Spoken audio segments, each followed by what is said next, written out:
Good evening, everyone, and welcome to tonight's City Council meeting on this Monday, September the 8th, 2025 at 7 p.m., 7:02. Ms. Derry, would you call the roll for us, please? Sure. Macy Brown. Here. Rob Baker. Here. Tim Terry. Here. Roger Rainwater. Here. Steve Tedford. Here. Rob Powell. Here. There's one. Thank you very much. If everyone would please stand, we'll begin our meeting tonight with prayer led by Nick Coleman from Greenwood Baptist Church, followed by our Pledge of Allegiance by Chief Hobbs. Let's pray together.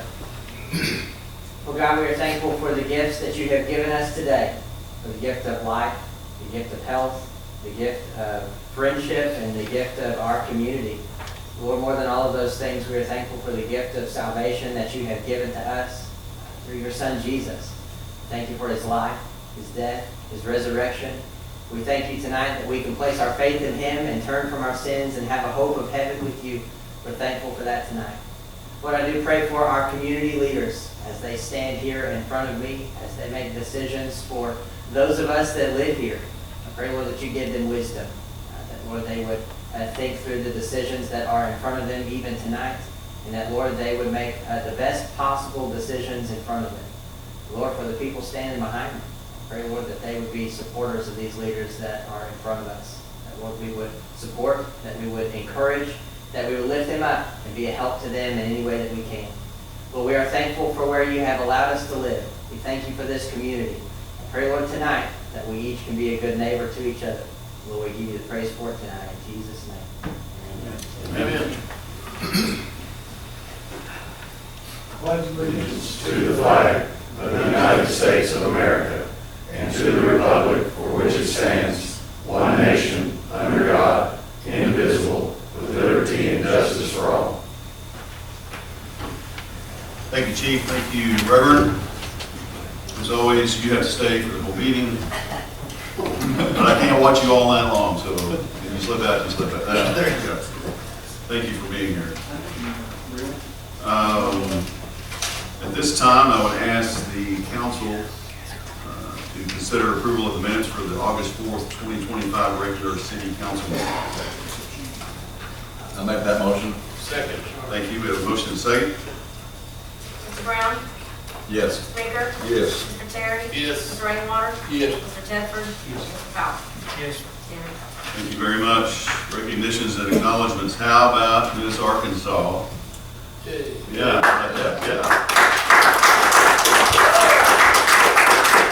Top 11. I think she should have been in the top 5 at least, or maybe number 1. That's my opinion. She did a wonderful job. She's an amazing young lady. I know everybody here knows her very well. She represented not only the state of Arkansas, but of course the city of Greenwood very, very well. She made an appearance with us at our Arkansas Municipal League planning meeting here in Greenwood last week, 2 weeks ago, and it was amazing. Stood at the door and greeted every single person that walked through the door, and then did the song that she sang last night on television. And if you haven't heard it in person, you should just stop her on the street corner and ask her to sing it. It's incredible. It's amazing. So, despite her dad, she's an amazing young lady. Just joking, kind of. I do that all the time. 71 home games won. I started not to say that because I don't want to be the guy that jinx it. So we're not going to be jinxed, are we? Okay. So amazing Greenwood Bulldogs. Keep up the good work. Not to mention academically, we are still all that in a bag of chips also. So I don't know of any other sports activities this month that has done really, really well, but I'm sure they are. Everything they do is great. So amazing team. And I will, real quick, back to the planning meeting. I know I'm out of order here a little bit, or not on the agenda, but we also took the delegation of the Arkansas Municipal League. Not all 60 went, but we had mayors from all the state of Arkansas, city clerk treasurers, council people, and staff members from AML, and we took them. We had a meeting at Bell Parks, meetings at Bell Park. They loved the atmosphere. They bragged a long time, the whole time on the park and the pavilion. We then took them on a trolley ride down to the Historical Society. Those folks over there were gracious enough to do a little tour of everything over there. They enjoyed that very much. And then we took them back up to the school and went out on the field, and were able to let all those folks watch about 5 minutes of the practice. I offered to confiscate phones, anybody that was 5A and up. Nobody gave me their cell phone. But in fact, Coach Young said, no, we encourage you to be here. We encourage you to film it. So we got to watch that a little while. We went into GMAC, and then we went into one of the rooms, which is a room that all the players have to go through to get to their locker. And the coaches hang out in there in the mornings and the afternoons, so they have that interaction of that.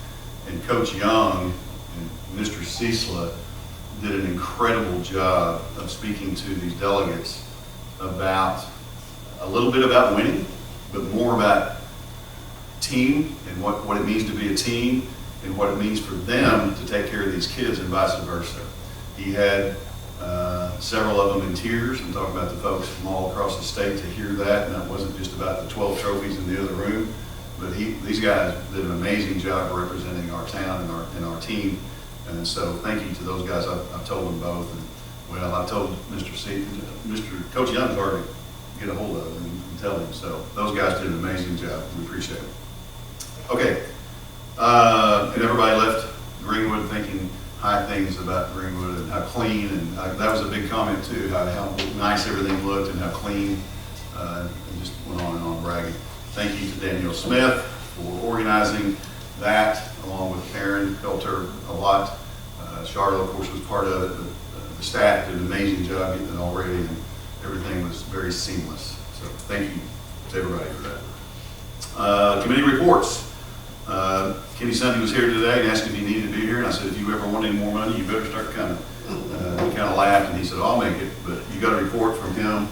I believe everybody's turned in a report, right? I don't think Parks did. Parks has not? Okay. So you got a report, all And except... no water wastewater. Okay. Tim and Tanya are at a conference tonight. Casey will be here in 2 minutes. Casey will be here in a little bit, so if you've got any questions for Casey, or since he didn't put a report Oh, in. the street didn't either. Okay, nobody turned in a report. No, over half of them didn't. And Jeff's not here tonight, he's got an out-of-town family here. But anyway, as I say always, if you have any questions and you don't have a report, let me know, let Danielle know, and we'll get you some answers of what's going on with those guys, other than the ones that are here. You can ask them at your leisure. Citizen Forum. I don't believe anybody signed up tonight, so we'll move on to financial report. Mr. Thomas. I'm told to be good news today, so I thought I'd give you some good news. And I've got some other additional information. Real quickly before we get into these numbers, I do want to mention that we have a little bit on the update on the fiscal audit from legislative audit as well as the water sewer audit. Fiscal year 2024's legislative audit has been, field work has been completed. We've had the preliminary exit interview with them. They're in the process of issuing the final formal report. Once that comes in, we anticipate it probably within the next 30 to 45 days. We'll put it on the agenda and you'll get a presentation on that most likely this year. It's one of the earliest times we've ever completed an audit because of the early start that they gave us, and hopefully that'll continue. As far as the water sewer, they're about 2/3 of the way done. He's 2/3 of the way done doing that audit right now as well. They're running a little bit behind because they do share files. So they're in the process. Hopefully they'll have that done within a month or a month and a half, and we'll get that final report, and you'll hopefully have that also by the end of the year, so we're not crossing another year. Okay, as far as the city sales and use tax is concerned, the number that I really want to point out to you is this one up here. The August change over August was 9.19% positive, so it was actually trending very well. What happened, and I'll explain it and I'll show you the number, on the rebates, August rebate did not impact us the way it was anticipated to. So I'm still looking for September. If the number's going to increase, it probably will be in September. But that's what kicked us favorable, very much so, because we had a rather large number in 2024, which is why that picked up. As far as that's concerned, the cumulative trend from 8.39, 6.81, 5.69 to 3.9. And again, that trend is very favorable. It's going in the right direction. We do know it's going to get better and better. However, this is the sad part of that, and that is that we're still looking at making budget. It's less than a 1% probability. What we would need to average over the next remaining months is 324,000. Our current average is 294,000. Even with the good numbers we've been experiencing over the last, positive numbers over the last 2 or 3 months. As far as the zero growth, we have a potential. We did achieve the greater than a 348,000 month in 24 in November. However, we were going to need that average to be every month for a zero growth. So I'm not anticipating us having a zero net growth or any kind of a favorable positive growth due to that trend right there. But it is trending more favorable now. As far as the comprehensive basis from each of the cities within the Sebastian County, you'll notice the one that's going to drag down your sales taxes for the county is what's going on with Fort Smith, but not Greenwood and some of the other cities around. We're $1.5 million in the impact for taxable sales just on the city sales and use tax side. That is not rebate adjusted. And there's your 9.19% compared to a 5.29% decrease. Now, I will tell you, I looked at the rebates for Fort Smith to see what that number would have been had we adjusted for the rebate for the same month. Their number, instead of a 5.29% decrease, would have been a 2.5% decrease. They did have a rather significant rebate. However, it wasn't enough to kick them into the positive surplus or the positive growth. And I think they reported that it was lower than expected. As far as the rebates are concerned, you see in 2024 in August, there was a 17,000 take back or rebate that was impacting us. This August, it was only right under 3,000. So that's why you have such a big gap or a big pickup for the month of August. We're still about 9.47% in rebate, primarily due to February, as you saw, and we've already discussed. As far as the sales tax audit adjustment, it was favorable by $17. So this number is still less than 1%, even with the large audit amounts that happened both in June and in January. And that's totally out of our control, but it's immaterial. As far as the cumulative growth, if you were to adjust the distributed CSUT, which is the city sales and use tax on a cash basis, dropped. This is the actual numbers that were distributed. That includes the amount for the road, the 0.25% for the road, which is not distributed directly to us, but that is the total distribution from the DFA. It's a negative 3.9%. That is the equivalent to a $117 million taxable sales in 2025, which is $4.7 million in distribution. Looks like the sales were down. However, when you adjust for the rebates and you add that back to the taxable sales, because really that is giving that money back to the vendors or the merchants, we would have had a $7.2 million compared to a $3.2 million favorable $4 million pickup. So it's really only down about $770,000. 125 million eight versus 125,075 is less than a 1% variance. So what you're looking at is kind of stable. It's right about where it was in the previous year. So that number's getting also very favorable. So that it's not the citizens purchasing, it's not the purchasing that's causing this, it's not the sales. It had to do mostly with the rebates that we weren't accounting for in February. So we do know that, though.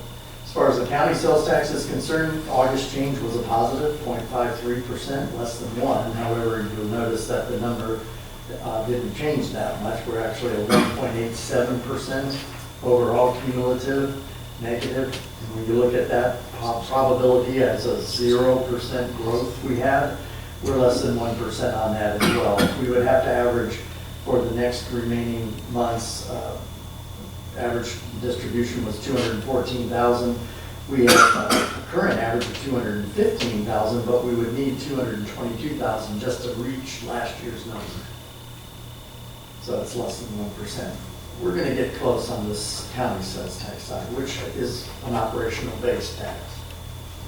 As As far as the amount that's distributed negatively for us, it was 11,556 down, primarily because we share and share alike for all the county sales tax for everybody. So if somebody's down major, it could drag the rest of us down if they're a material player. Them being a material player, we're being number two, the county is also a material player. When you look at the combined sales tax, it's still trending in the right direction, 4.7 to 3.9 to 3.0. That's the combined city and county together. All right, as far as the advertising and promotion is concerned, they had a pretty good month in August, although there's a little story about that 11.91%. That had to do with some catch-ups on some past due payments that came in that month of August, right at the first of the month. As far as that's concerned, though, the cumulative advertising and promotion is down 8.54% for the year, which if you add the 4% that they're anticipating as far as their growth is concerned, they're about 12.5% down.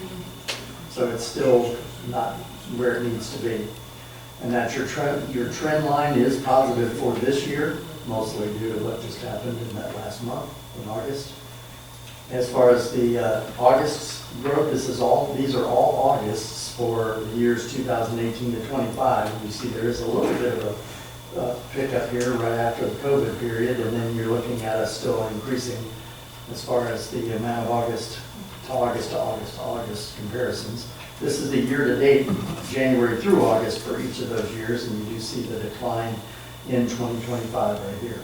So last year at this time, we were at 154,000 in collections, even with the pickup that we had from the past dues that had been caught up. We're still only at 140,000 in the A&P side. As far as the 5-year trend, that's what it would look like. There is a big jump there. But these negative periods below the trend line is what's causing the issue that we're currently having. Average monthly collections still below where we should be. We're down to 17.6 on average for each of the months for the year. And that 5-year trend you've already seen, I'm apparently going the wrong way. No, I am. Let's go the right way. So this is what I wanted to give you some resemblance to. Will we make the budget that they projected, the 4%, or will we even break even, meaning we collected the same in A&P that we did in the previous year? So the remaining average collection, which over the periods September, October, November, and December, is $18,415 during 2024. Our current average for all the months up through August collections are through July, $17,622. So we're below what our collections remaining were or will be. So the average collection that we have to have for each of the remaining months in the A&P side is $23,984. And that would give us the 4% growth for making budget.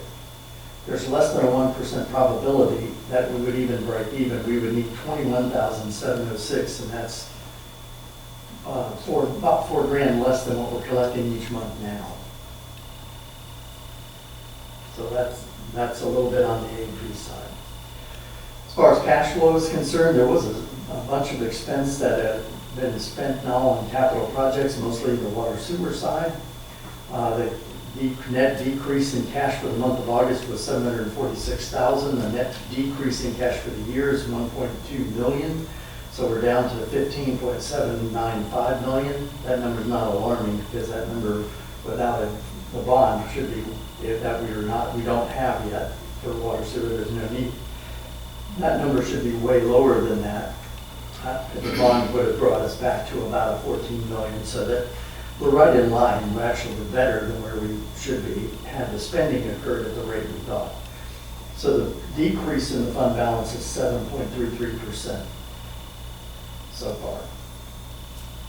As far as the capital expenditures, I'm giving you the three comparisons. Right now, the capital expense improvements actual year to date is $3.7 million on a $15.691 million budget. So it's 23.76% spent. The water sewer has a $1.6 million stake in that number. And that's 10.8 million on their budget of the 15 million, so they're at 15%, 15.23% of the capital budget spent through the 8 months. As far as the city is concerned, you take out the water sewers numbers of that 3.7, the city had 2 million, a little over 2 million spent on a budget of 4.8 million after you extract the water sewer from it. So the rest of the city has spent 43.11% of their capital budget through 8 months. Okay? Now, I want to talk about quickly the general insurance renewal, because I know there's an item that's being added to the agenda, number 12, that says we're being out of here by 9:30. No, 9. 9. Oh, I'm sorry, 9. So, I think the prayer was a little long. They're going to blame me. Ouch. I've been around here way too long. Yeah, you're not. That's He does fine. not speak for the group. They're gonna need to sit on the other end. I think I'll leave now. You are really red right now. You know, those words, when they came out, I was Yeah, trying to grab them. I'm going to confession now. I'll be back next. No. Just for that. That's fine, you do right ahead. So as far as the general insurance is concerned, this is what we originally were presented for renewals. And the renewals happened in August, so we were pressed for time. The equipment, we budgeted $27,000. The actual for 2024 was 24, but the renewal came in at 26.9, which is an 11% increase. Now, one of the things that we do is we budgeted for the last several years, about 2 or 3 years, a 15% increase in insurance costs.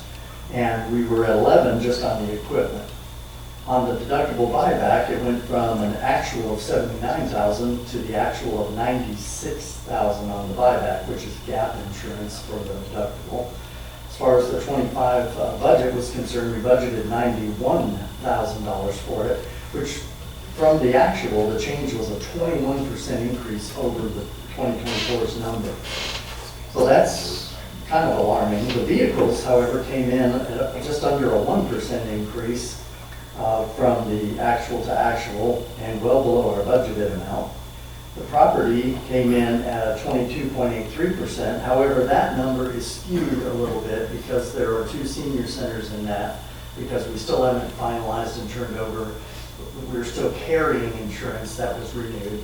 However, once we cancel that policy, we'll get a majority of that back as far as the adjustment for the termination. So that'll come out. That's about $6,000 to $7,000 on this number right here. So that number will drop. But if you take it just as the renewal came in, it's 14.10%. We budgeted a 15% increase. So the number that we actually incurred, this number versus the actual, was just under 15%, which is what we budgeted. So we're under our budget. However, that would have made our next year's budget, because we would budget about a 15% increase. The next year's budget would have been 567,000-ish. So I decided I was going to talk to Teresa and talk about not necessarily the property, because there have been some property changes.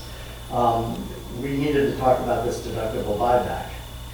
For those of you that don't know or haven't heard, the deductible buyback is a policy that is for the buildings, the properties that we have and own that are subjected to wind and hail damage. That's it. That's all the deductible is 3% of the value of the building or the property that we have.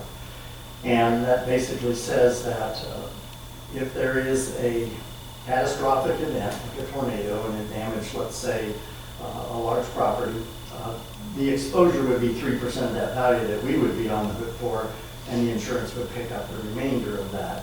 Right now, our deductible is $20,000, so the gap insurance would buy back to the $20,000 and pay us back our out-of-pocket on the regular insurance that we would have.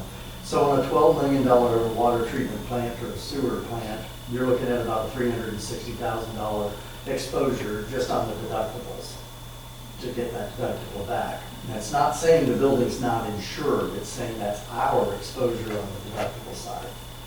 So one of the things that we talked about oops, why is it doing that? One of the things we talked about was, what did the deductible premium do from 23 to 25? So in 23, when this first came out, when we switched insurance carriers, the deductible buyback premium was $47,000, and that covered everything. That covered the lift stations, the pump stations, the in-ground tanks, everything. But in 24, it went to a 5% deductible, and it dropped us, it increased us by 67.65%. And that is when we decided to take out the lift stations and the pump stations, those little buildings, which really had little value to them, and not carry the coverage on them. We only carried it on the big structures. This year, it went to 96,000, which if you look at the percentage, that's a 21% increase over last year's amount, but it's 103% greater than what we started with back in 2023. And that's not sustainable. So one of the things that we discussed, and I presented to her, was the water sewer department is one of the only two departments that actually can generate their own revenue. And they generate it through, obviously, not only the permanent tax that they have for capital, but also in their water sewer rates. But in the rate increase that happened this last year, that was the fixed component of a 5-year rate plan. And in that plan is already budgeted a contingency fee. They already have their contingency being built. And it's being built on the dollar amount that they're collecting right now with that purpose. Now, at the end of the year, that number will be pushed out or flushed out, pardon the pun, will be flushed out of the water sewer revenues, and it will be isolated as a contingency fee on their books.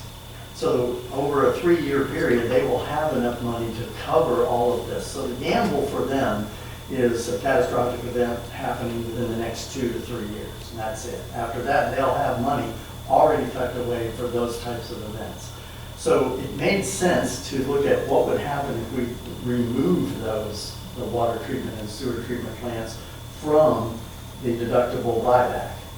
And so it made a rather significant difference. Actually, these are the properties that we removed. We removed $42.4 million worth of property coverage susceptible to the buyback, and we kept the buildings that are, right now, there is no contingency fund for them.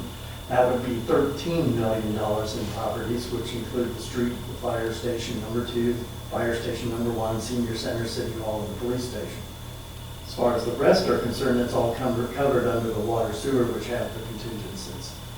We did present this to the Water Commission first before we made the decision, and they approved that. You were at that meeting. So what this means is that $96,000 would drop to $18,000. So that savings will go directly to the bottom line because that was in their budget.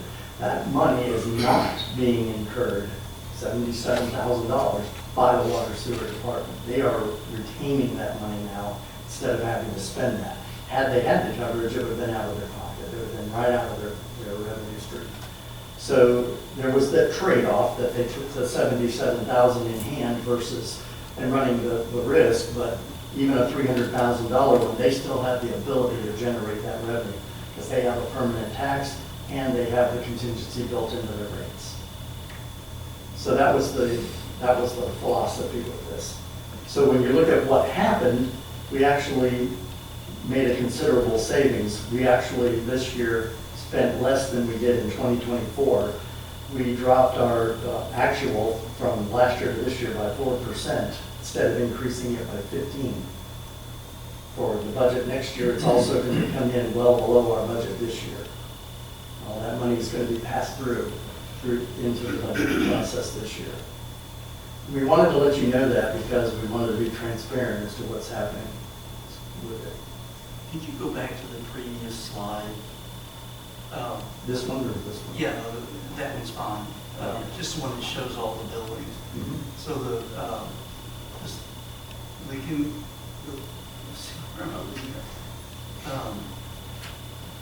community building, and That's Pavilion and right. Park. Now, could that same type of rate change be put in there to carry on that same, like we've done for the water and sewer plants. Once they have a contingency, yes. Right now, there is no contingencies on any of those. So they're exposed because they don't have the funding right now to be able to handle that. Right now, they would be struggling just to put air conditioners on top of the building. So are we needing to look at rates? For that, that's up to the Parks Commission. Rental rates, they do that pretty They good. do that frequently. When's the last time you did a rental rate? Last year. Last year. Well, that's what I thought. And it really didn't have any negative impact on their rentals either. That rents really well. We priced out our problems a little bit.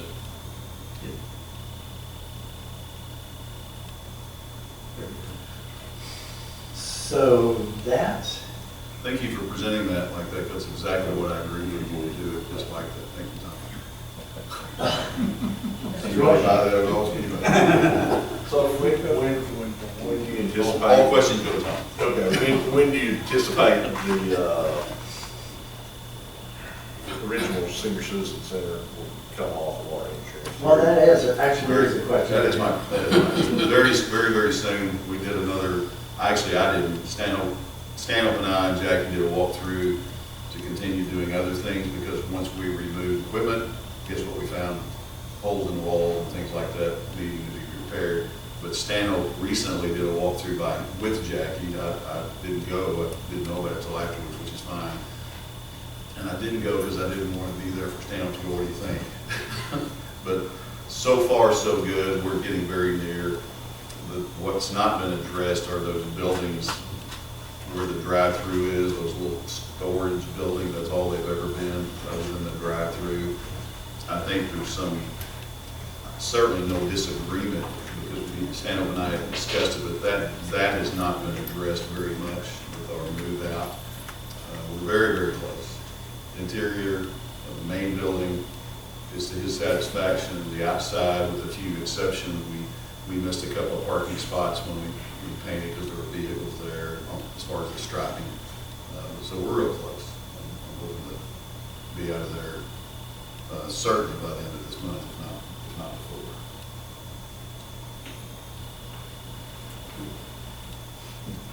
So you'll get 11/12 of the premium back. Okay.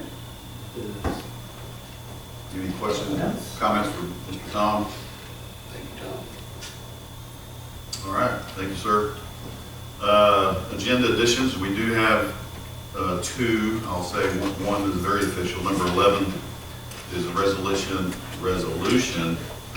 foreign pilot training program in support of.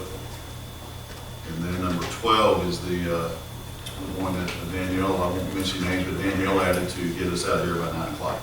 So that's not really a addition. With the council approval, we'll add number 11. Everybody good with that?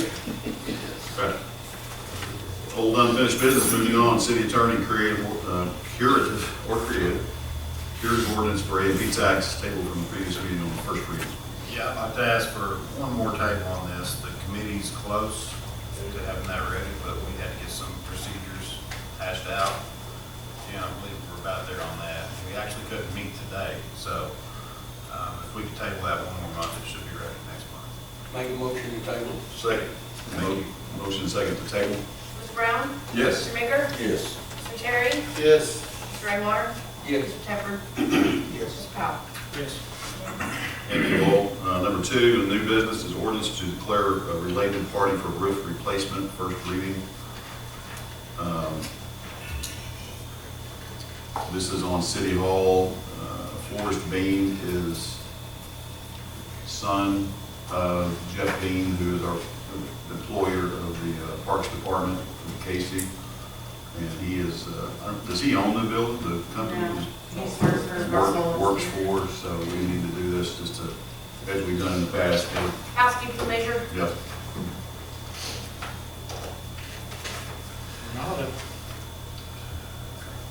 We do it under emergency because the work really needs to be done really bad.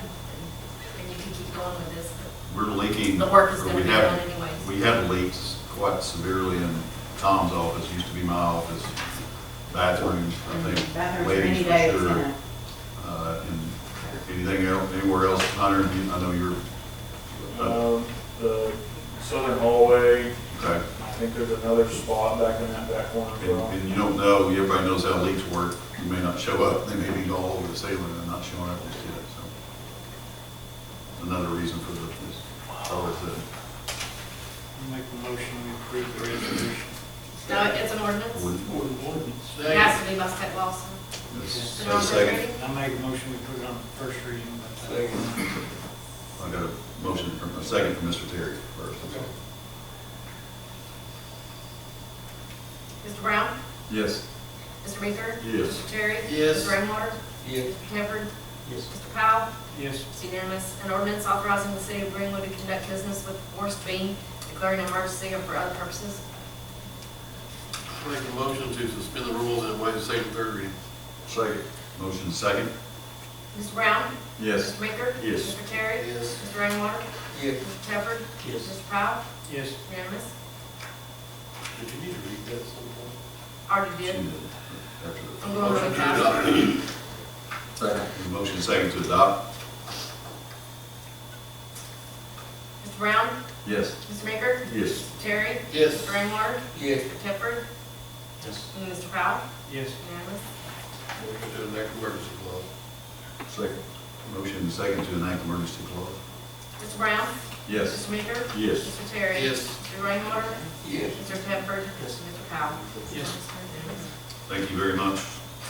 Number 3 is parks and resolutions of the budget for summer recreation camp program. Mr. Casey. This is a formality to satisfy the auditors. We talked about this in our last Parks Commission meeting, and they requested that we pass it up to y'all for final approval. This is city sales and use tax. That's correct. It doesn't affect general fund at all. Those- What is, can you describe what has happened here? The camp, Yeah. so initially we built a budget based on donations from some community benefactors, and we had a couple of those benefactors that did not make good on their promise. I'll do the same thing next year. That's the plan. We're gonna try to pare it down. Labor is where most of our expense was incurred, so we're gonna try to pare down our labor a little bit. What was the amount of money that had been committed by the benefactors that didn't come in? 3,000 and 1,000, two separate pledges. You're still short $4,900. That was in the labor. The labor. The labor is city labor or? We hired part-time labor.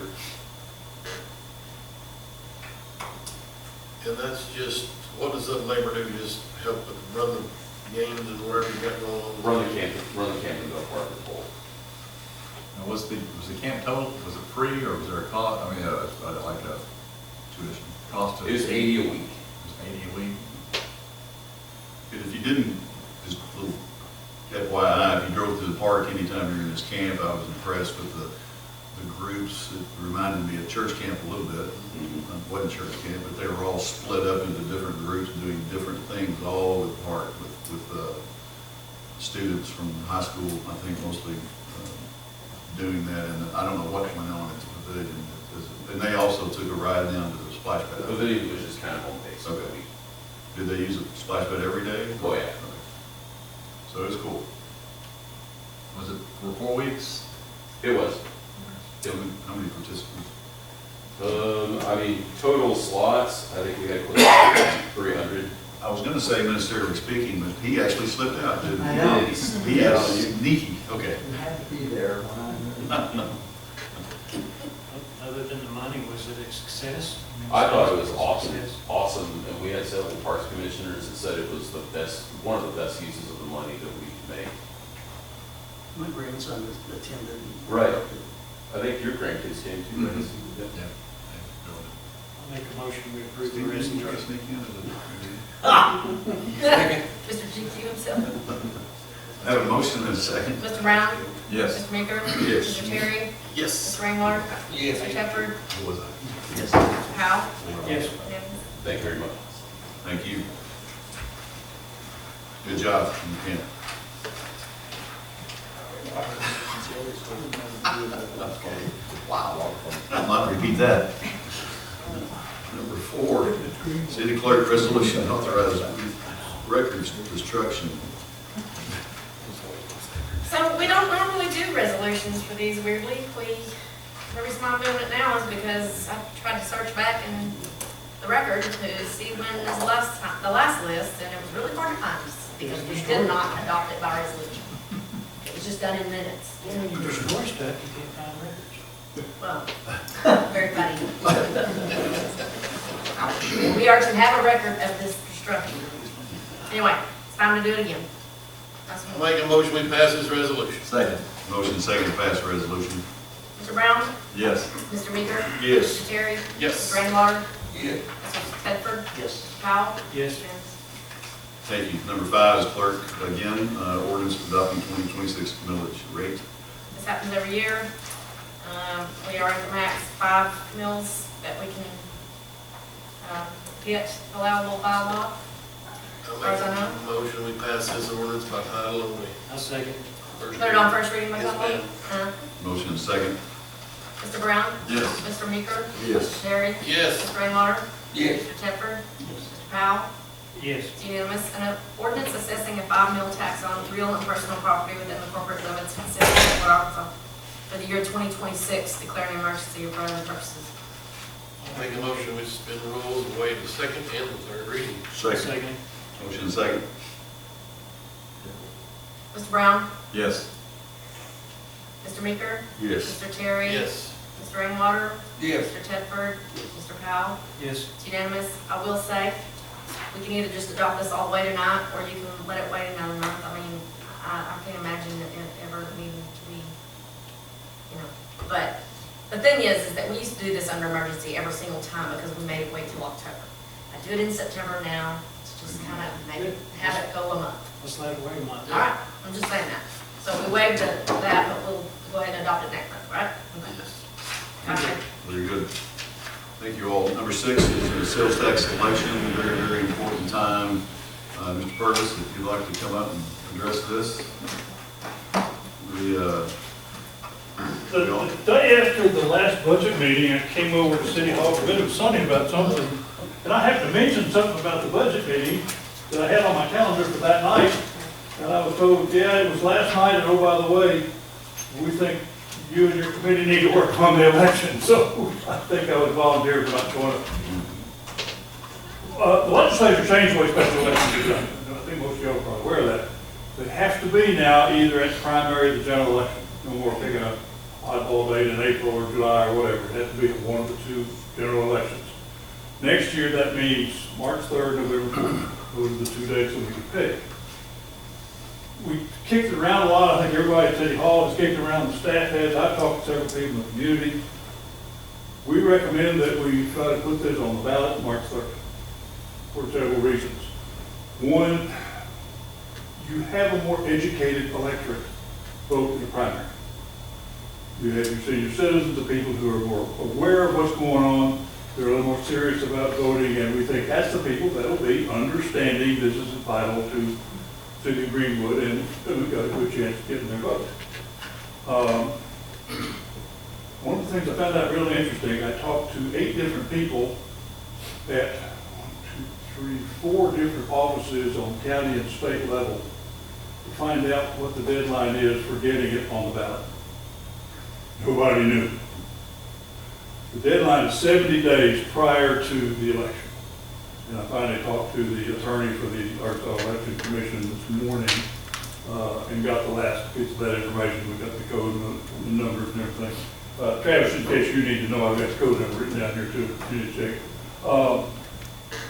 We got to get it to the circuit clerk, and if we vote tonight, or if you all instruct tonight, at the city attorney draft the ordinance for next month, we can get it to the circuit clerk in October, and I talked to her about the timeline. We can get it to her in October.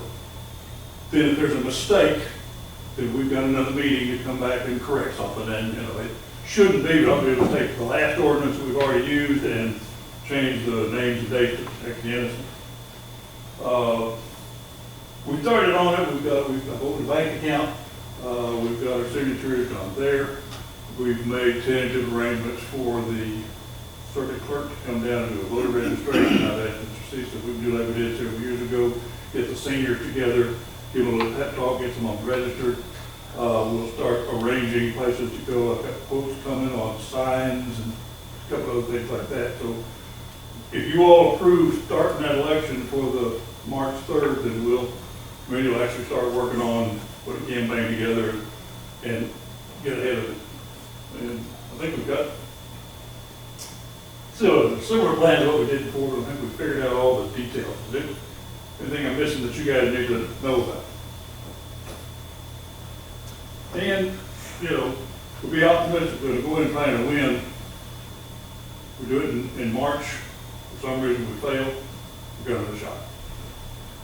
Department heads too, I've encouraged them, and Bob did today a little bit too while he was here, but they've been encouraged and instructed to come up. They've known this for probably a year out, but they are gathering history of what the sales tax has done in their department specifically, and to show to the.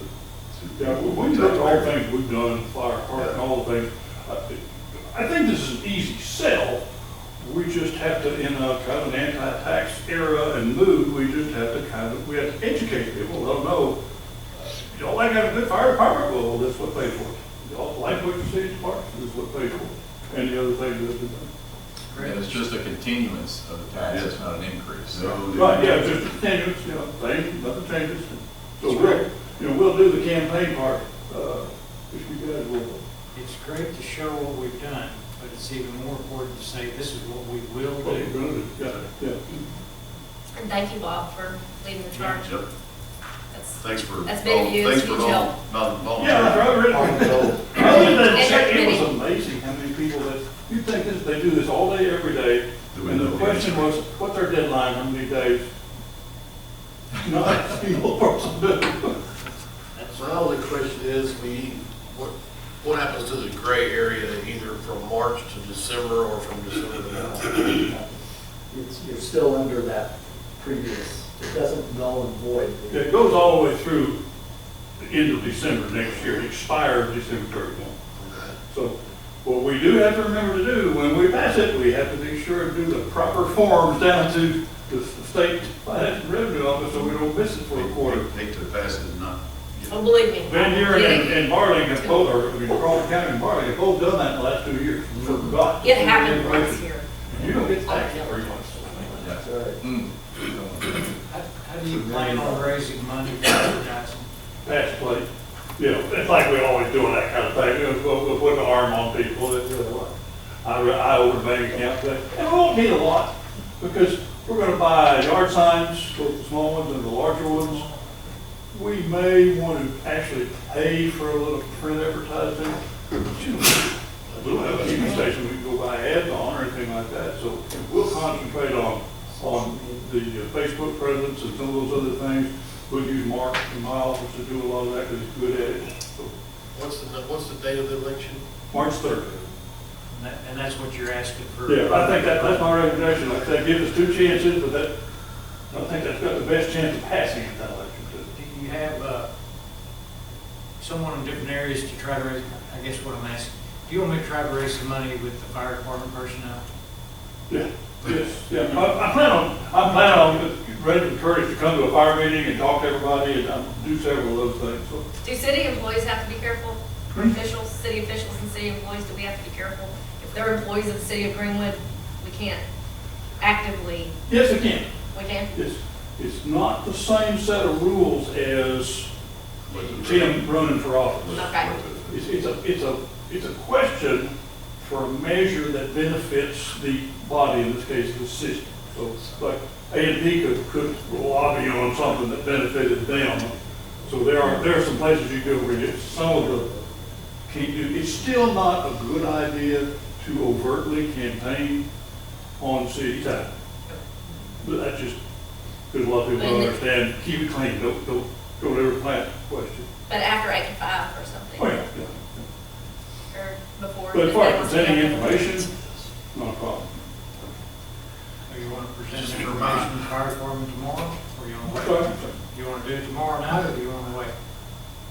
I can't do it tomorrow night, but for the next item that's on the agenda, I can't, so I'll either way, but next one's fine.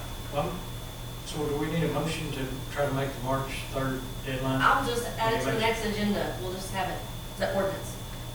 Yeah, we're talking doing is asking Travis to draft the ordinance for Yeah. next agenda. Draft that. And I have a question, Bob, to you, or anybody, Charlotte, maybe. When was the last, election on this issue? 10 years ago. 10 years, Yeah. okay. Yeah, it was in, This will be our third the renewal. third one, and that last one was held in Okay, thank you. 2015 was the vote, 16 was the tax, goes to 26. Yes, I can do that. Did we not I'll put it on the next agenda. do that early last time too? I think we did. We did it in 2015. The first time it passed was the '06 election, and then it started in '07. That's Is when it two ordinances, calling for an election and the levy? It came in. Two separate ordinances, I think? 26, March 26. I think there's two. It may be two separate. We'll look into it, make sure the right Like I said, stuff's all I have to do is just repeat what we did before we changed. Yeah, yeah. I think it's two separate. Because I haven't seen, I looked through state code, and I did not see anything in code that said we had to change how we do the ordinance. Like there's no update to it.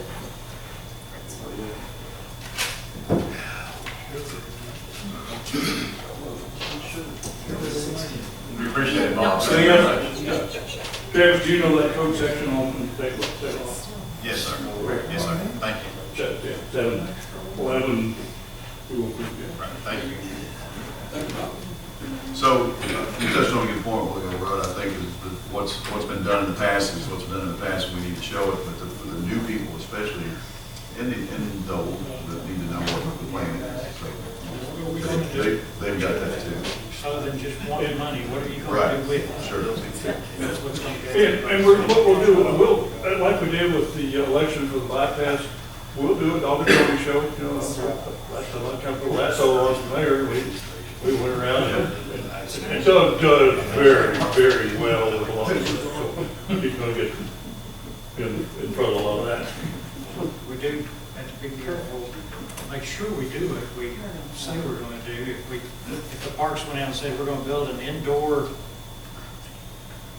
Skating rink? swimming pool, yeah, all that, and you come up short, I don't think they're gonna say that, they're it's not, just we need to do something realistic. Realistic is keeping it going. But we can all talk about it without any problem, you know. We all can promote the idea of renewing the sales tax. And there does need to be something in every department that is like, on the streets, like, we're going to pay We'll put those talking points together, make sure every employee has them. Yeah, we need to So that they can, you know, Same. if there be a question about it, so we'll do those set talking points. so we're all on the same page. Okay, thank you, gentlemen. Number 7 is trail crossing options on Main Street connection. I don't know, did we get the email in your Yes. packet? So, what you have, if you haven't seen it, is not great news. It's reality. I got a call, I know you gentlemen passed an resolution last month to agree to up to $350,000 to be spent on a tunnel going under the trail, or going under Main Street connection where the trail crosses. And I relayed that back to RDOT by paperwork. Danielle sent in what they needed from us to say we have given a blessing of up to 350. I guess 3 weeks ago, I got a call from Jason Huey from RDOT, and he called me about 5:30, which I thought, that's odd. I don't know if he didn't expect me to answer or call. So I called him back, and he informed me he knew that, he appreciated it, he thought that was a wise decision on the council that would cover the base. This is back when he talked to me the first time. But now he's calling me to say that negotiations with not Horsgren, but the bridge company, Manhattan Bridge Company, has come to a standstill, a stall, and they are saying they're giving him the number of $450,000. didn't really get a good reason for that, other than that's their cost. Well, That's their, engineering wasn't included on the first engineering, I'm estimate. sorry, that's true, that's right. That is a good reason, I suppose. So $100,000 more than what you gentlemen passed a resolution to approve up to that. As you can imagine, I wasn't too thrilled, and had a lot of questions, and he tried to, not that it mattered, but he said, I just want you to know, Mayor, it's not Forsgren, it's the bridge company, that's who they are. They would be the ones doing the construction on the tunnel themselves. So I went through my round of questions real quick, of options, and you have that too. We already talked about that, but we'll go over here in a second. So we talked about that, and then I said, so number 5 option sounds like, I already asked him the first time, I think you're all aware of it. I asked him if we couldn't, once they, or could we partake in this project, we, the street department, do some of the work in kind, that sort of thing, and it was a no from the contractor, which is Forsgren. They didn't want to do that, kind of see the reason why. So that went away, and then you see the options here, well, I'll talk about in a second, but I said, well, what's the other option? Is there anything else? And he said, well, you know, you can wait till we go and you can build it yourself, which makes no sense to me whatsoever, and I don't think that's an option at all, but I just want to say it that way. So the options that you have in your hand is number 1, an edge-lit conspicuity sign. It's approximately $8,000. It's just a signage on both sides, and you can see a pedestrian walking across or skateboarding, whatever they're doing. Number 2 is rectangular rapid flashing beacons, which is what you see on Grand Avenue. There's probably 4 or 5 sets. I've been up there and watched them. They work, but it is not a traffic stopping signal. It is a traffic awareness. If you walk up, push the button, those lights flash and make you aware of a pedestrian entering that crosswalk. And then I watched the gentleman, he got probably 20 yards away before the light quit flashing. So it was safe, it worked for him, but it is manual, you have to do something. At a cost of $25,000. The next one is the hybrid, you see below. It's a beacon. It is a hybrid of a traffic signal that you see on any light, like on the square. And you can push that button and it will literally stop traffic, which is what our traffic signals do anyway, but this would just be for crossing that trail, or crossing that Main Street connection. It wouldn't be for oncoming traffic or anything. I mean, it would be for that traffic, but it would just be for the pedestrian, if that makes sense. And that's 120. If you'll notice, the word approximately is by every single one of these costs. And then later on, we get this true cost that's Right. about 25% higher Right. than we're getting now. Very frustrating. I thought why is the engineering not being done by RDOT? Why are we having a $100,000 ad for engineering by somebody else?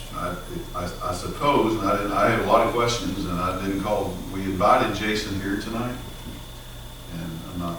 He Who was did the engineering on the street? he was unavailable. Huh? Who did the engineering on the street? RDOT did. Well, we submit. You talking about the bypass itself, or this street? I'm talking RDOT. about Main Street. RDOT. So that was the assumption of mine, that they would just do the engineering on the drainage culvert. and Well, I think they are, and it costs $100,000. So what was the cost of the improvement versus the cost of the engineering associated with doing that? Well, he originally told, so I don't have anything other than an email from him saying what his guesstimate is. And originally, it came back, when you guys passed the 350, up to 350, he was thrilled to see that you went above and beyond. You went $50,000 more than he guesstimated. 250 to 3 is what he told me. So that's what you guys based your latest resolution on. So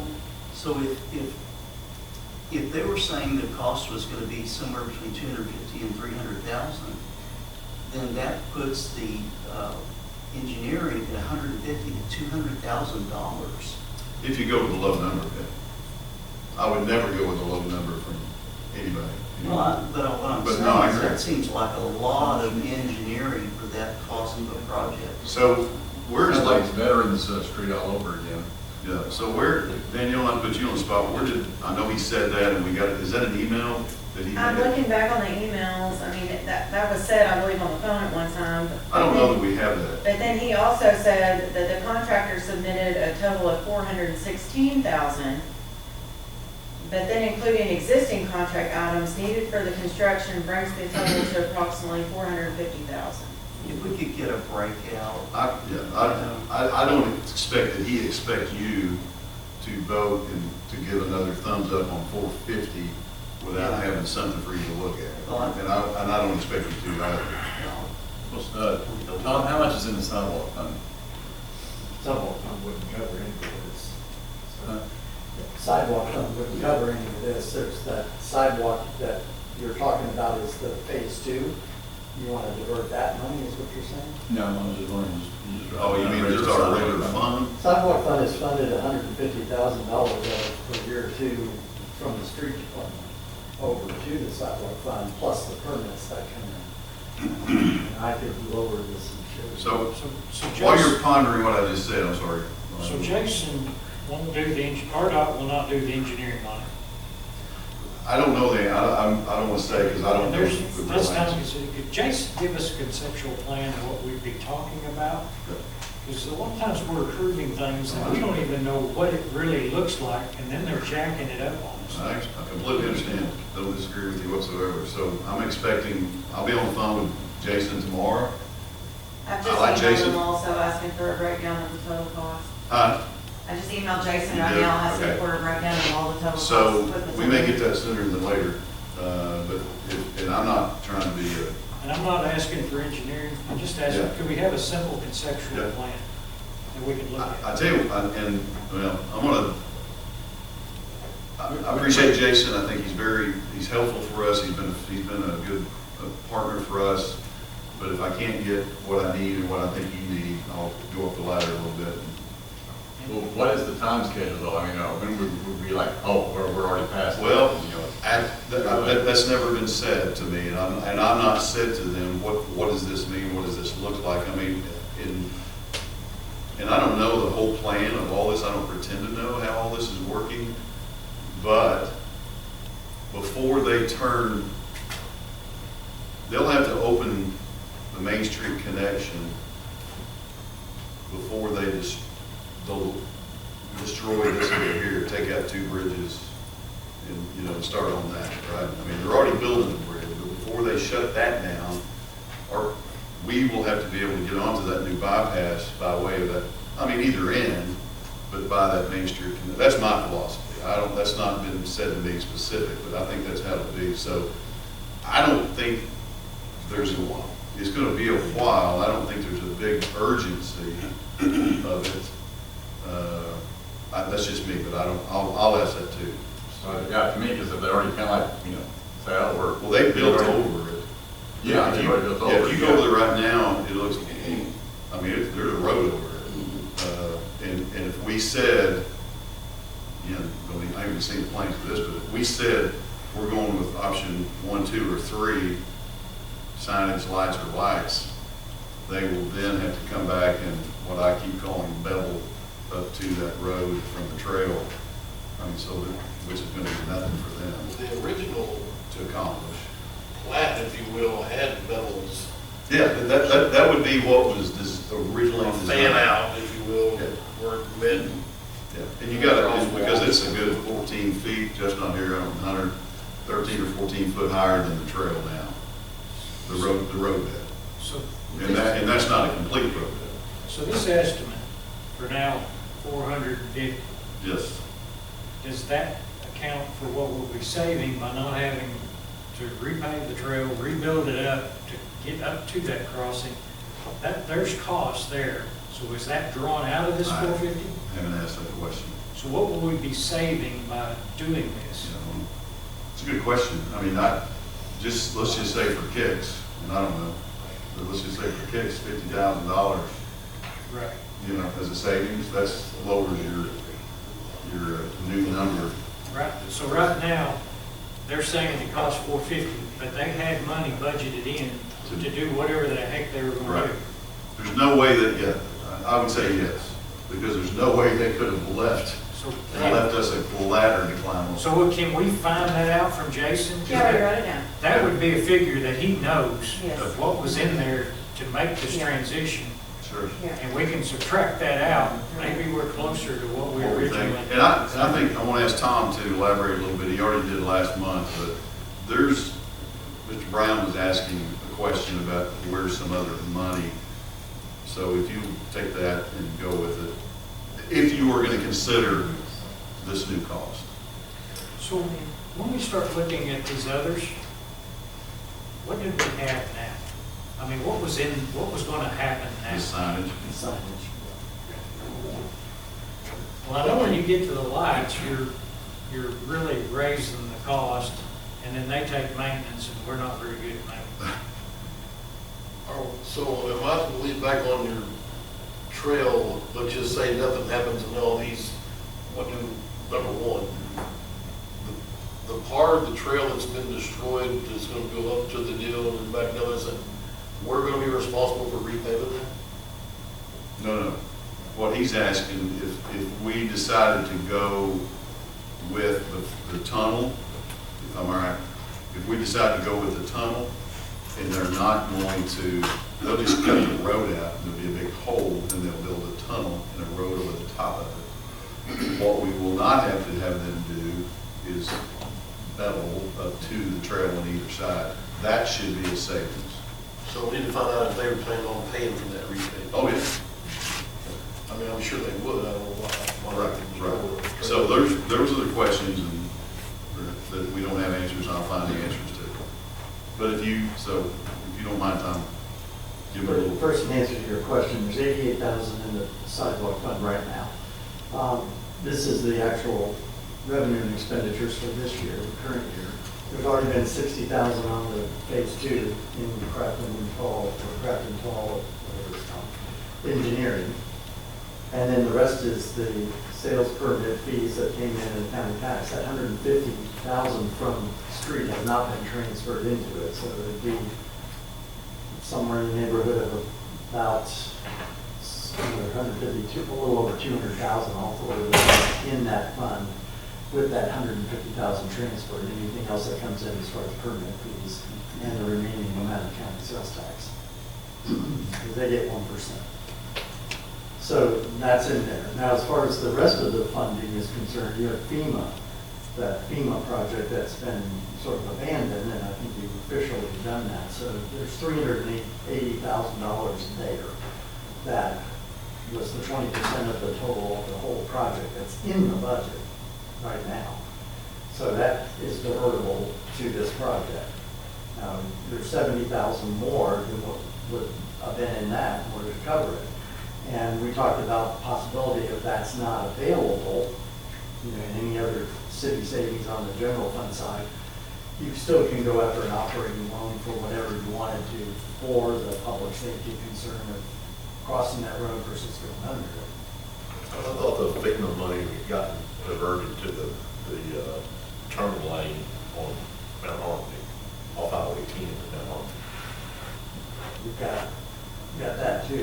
There was one other savings that we had, I forgot what it was. I was mentioning today, this meeting, Yeah, I forgot, what was it? I'll have to think about that. I don't remember, but there's two lumps of money that's coming. Well, I know the other money we talked about was the purchase of the land from the senior center, but that's been kind of earmarked just for We're the using senior that for the center. center. So, but you're right. I mean, you have two projects going on right now. Who's going to get it first and to how much? And then, So I don't have a, sorry, excuse me for a second, I don't have an update on that. I've been asking RDOT to give me an update. I mean, we've done all of our, I'm talking about the turn lane, we still, I think everybody here in this room thinks that's a good idea. We don't have a time frame yet. No, we're still waiting on their approval to sign the agreement of understanding. Yeah, we did some $5,000 number. Yeah, for like the administrative costs. Yeah, to get that ball rolling. Yeah. But we have not got, and I'm not saying I won't get one tomorrow that says, hey, here's your percentage and we need to start this next week. we have done a preliminary discussion on a grant that's already out there on the park side. It's pitched to us a little bit by parks, but I don't know where they stand on that now as far as that old iron bridge, Cuthbert Bridge, now it's a trail. And if this being a trail, that grant from RDOT can be potentially shifted. Casey, have you I'm gonna have to renege on that. He's Okay, reneging. thanks. But then again, you know, if you use that grant and finally get it done, you still can go after TAP grants. Right. Because that is a trail that you're looking to do. So the question would be, is what he needs that for next year, something that could be obtained through a TAP grant, an additional TAP grant, and it'd be better off to move that project to where we would need it more immediate. I don't know what's pressing what. Sounds like we got options. I do think it's a safety concern. All right. But what I want to know and what I'm not getting a figure on is when they budgeted, just like anybody budgets to do anything, somebody had 75,000 in there to do this, what we got now, maybe 100,000 to do what we got now. I want to know what that figure is, because when the guy bid on it, he bid to take all that dirt, slope it up, pave, come across top, buy all these fancy signs and do all this. So that, make sure that's subtracted and they're not sitting there saying, well, those bozos said they'd give 300,000, let me throw 450 and I'll keep the 75 or 100 that I'd already bid on the thing. And so We absolutely will if do we that. could get a little bit more information, and if we could somehow or other, without paying an arm and leg, get just a little bit of a conceptual plan on what would happen, showing so this is culverts. They're digging a trench and putting culverts in there, which to me doesn't seem to. Well, now they're taking out a whole road. They're not just digging a trench, they're going to remove a road. Well, that's what happens when you start backward engineering stuff. And that part of that's because we didn't get a conceptual plan. Like I said, we don't have to have all the details, but a conceptual plan, we could pick up a lot of stuff. Well, we wouldn't have gotten a conceptual plan because we didn't ask for it until later. I totally agree with you, Mr. Powell. My 2 cents is I want to see a tunnel there. These lights work and they work well. I've watched them work, but it takes one child that's walking on the trail, because I see a lot of parents walking their kids, and their kids are typically 200 to 300 yards ahead of them. And not every little kid is going to have the know to push that button and stop that traffic. And I can't. Scared to death, we're gonna make a $200,000 No, decision, and- somebody will and be to killed me- in a year. To me, 450, I'm not trying to spend our money where we don't need to spend it, but a $450,000 tunnel is way not, you can't compare that to a lot. So, Well, I also see 4 or 5 kids driving on bikes around town without a parent anywhere near. I mean, That's so what I I- don't, we're not in the business to babysit. No, I totally agree. But if you put something there purposely, it better be the safest you can make it, in my opinion. And of course, my vision in my mind, because I had cross-country runners, like some of the rest of y'all, they're coming down that trail and they're looking down Main Street and they're running as fast as they can. And they say, I can beat that car. And they jump out there like a deer, and some old lady's coming back from the senior citizen center and it runs off the embankment. And they can do that now at the light at the edge. That can happen, because that's how that works. You gotta push that button. But we didn't choose to put that there. That was a state highway, it had to be there, we had no, I don't know, that's just. But the light at the edge was never a continuous trail to begin with. No, absolutely not. And I don't mean that, I just say it can happen, I just don't want it to happen by something that we planned and got. There at the edge, we're not really promoting joggers, promoting runners. No, that's not my point. Yeah, I understand. Okay. So, for your consideration, we're not going to do anything tonight, obviously. We've got lots of questions to Jason. And again, I want to make this public. Jason has been very good to work with, and I'm sure he will find the answers that we're looking for. And if he can't, he's the first one to say, let's ask the next guy. So we'll get those answers And if it becomes a time issue, Yeah, Mr. Brown's point, I would, with every, of course, we can't, I'd call a meeting. I mean, if I see that that's necessary, if they're telling me, Mayor, you don't get this done in a month while they're here, they're gonna be here a lot longer than that. But if you wait, it's gonna cost you another $100,000. We'll have a meeting and we'll talk about it, but I'll have you real numbers on all of that. Well, I mean, I'm just understanding that I know that they want to get this project finished because they're wanting to look at the, you know, the bridge over the river, you know, that's like the next in line or whatever, you know, and so there's impetus to get this done so they can immediately start working on that big project. So they got a few irons in the fire these days. Okay? The Ford is a lot more than that, that's where. No, that's true. Can't even think of the company, what's the bridge? Manhattan, I always want to say Atlanta. They are though, correct? Yeah, Manhattan. They're ready to move on. Yeah, and of course, they've got another one to build right here before they leave town. Not to mention finish the 3 they got started. I'm impressed when they're getting after it. I mean, they're moving this thing. Yeah, I thought Forrester got this one and the one behind Elk Langate, and Manhattan got the other 3. I said that without knowing, I don't think you're wrong. I was talking about that, The big bridge is Manhattan. No, right. This is a side thing, but I guess, what are they building up? Don't know. Okay. That's another question that I'm gonna ask. I've been asked that by several people. Our thoughts are, some of us that think we know what we're talking about, that that's a pad, because when they do open the bypass and they're gonna be working over here, we think that's a pad to put their equipment on, because it can't be over there. That's just my 2 cents. the working area. I mean, a working area, they're doing a lot of work on a working area, if that's what it is. Well, I mean. But it'd have to, because Build it's- bridges before, to build a bridge. Right, after that bridge is done. exactly. And they did something similar, we just didn't notice it over there where they built the bridge. It was very similar, so I think that's what's happened. Somebody asked me if that 2 lane is gonna go to 5 lane is now a 10 lane. I'm like, I don't think so. But it looks like it. Yeah. So I was asked again today at lunch by Doug McCorkle. Who knows Doug McCorkle? His inquiring mind wants to know, so I gotta give him an answer. While we're on this subject of what they're doing and not doing, we don't know what they're doing.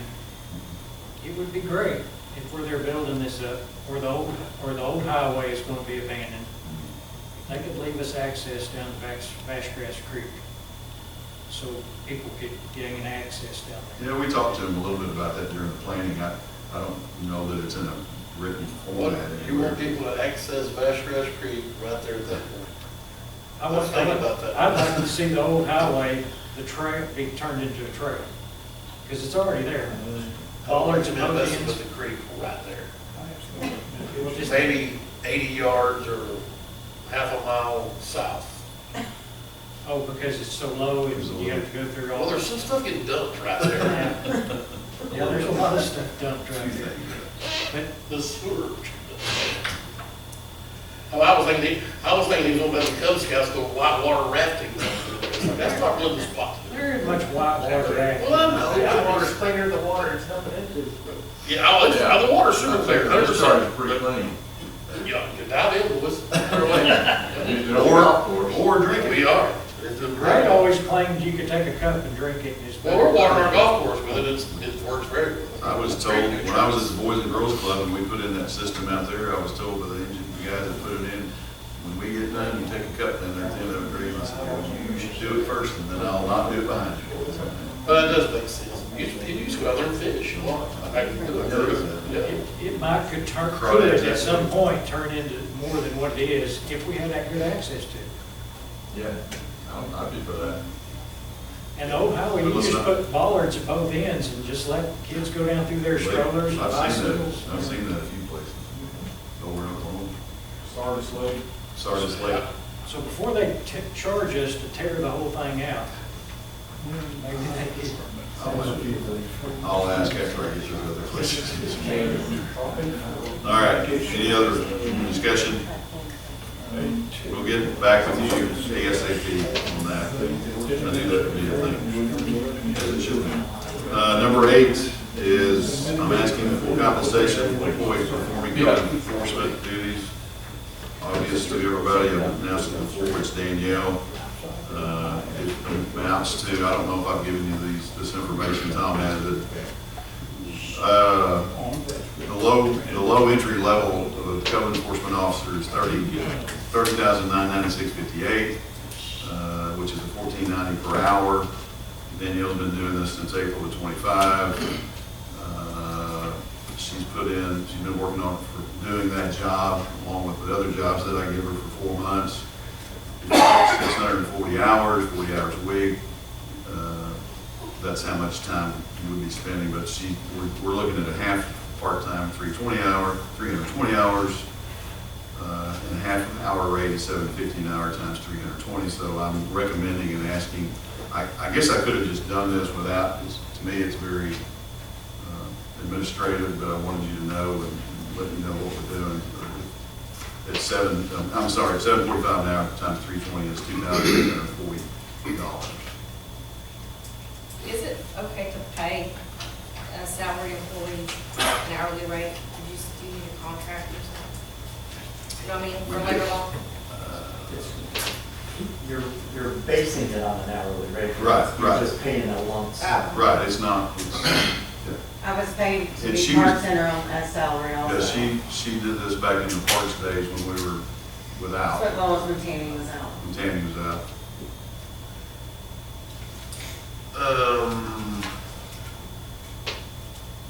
Don't you have merit raise money in your kitty? Well, we do that out every year as part of the budget. That can be pushed her way, I would think. Is that what that's for? And somebody don't know above and beyond a good job. I thought that was what the merit raises were put in the budget for. Not just throw them out there on January the 8th, but as the year goes, somebody's done well. I give, what I give out as a merit raise, I give, because that's my belief, if they worked it to get it, that's when they get it.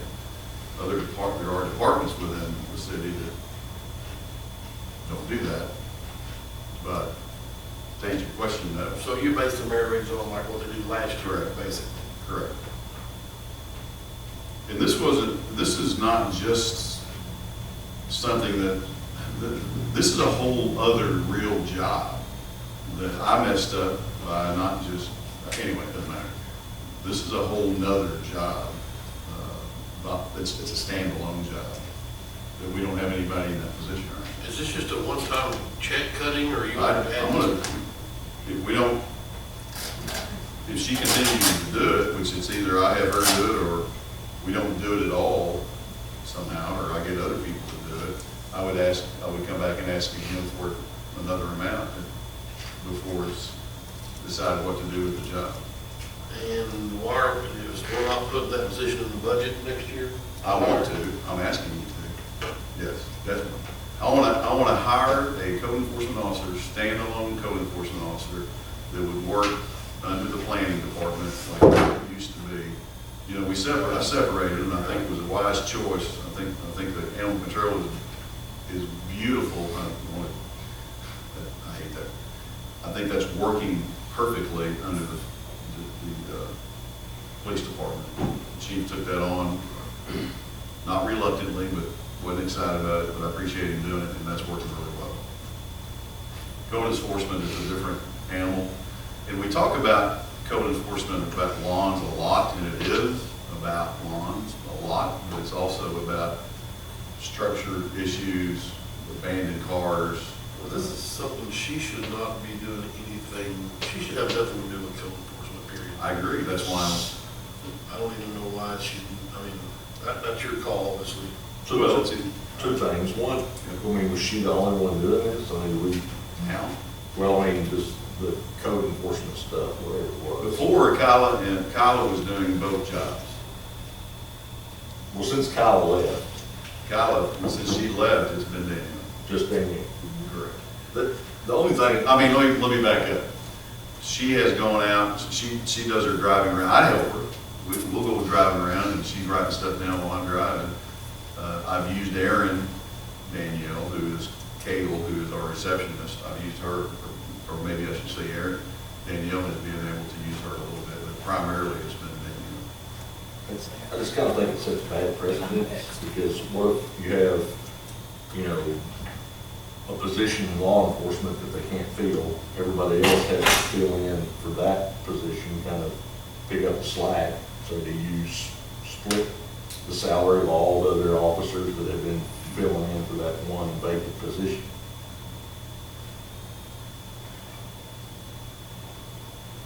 I'd leave that up to the chief, that's his decision, he's in control, he's in charge over there, I don't know how he thinks about that. I don't see it that way.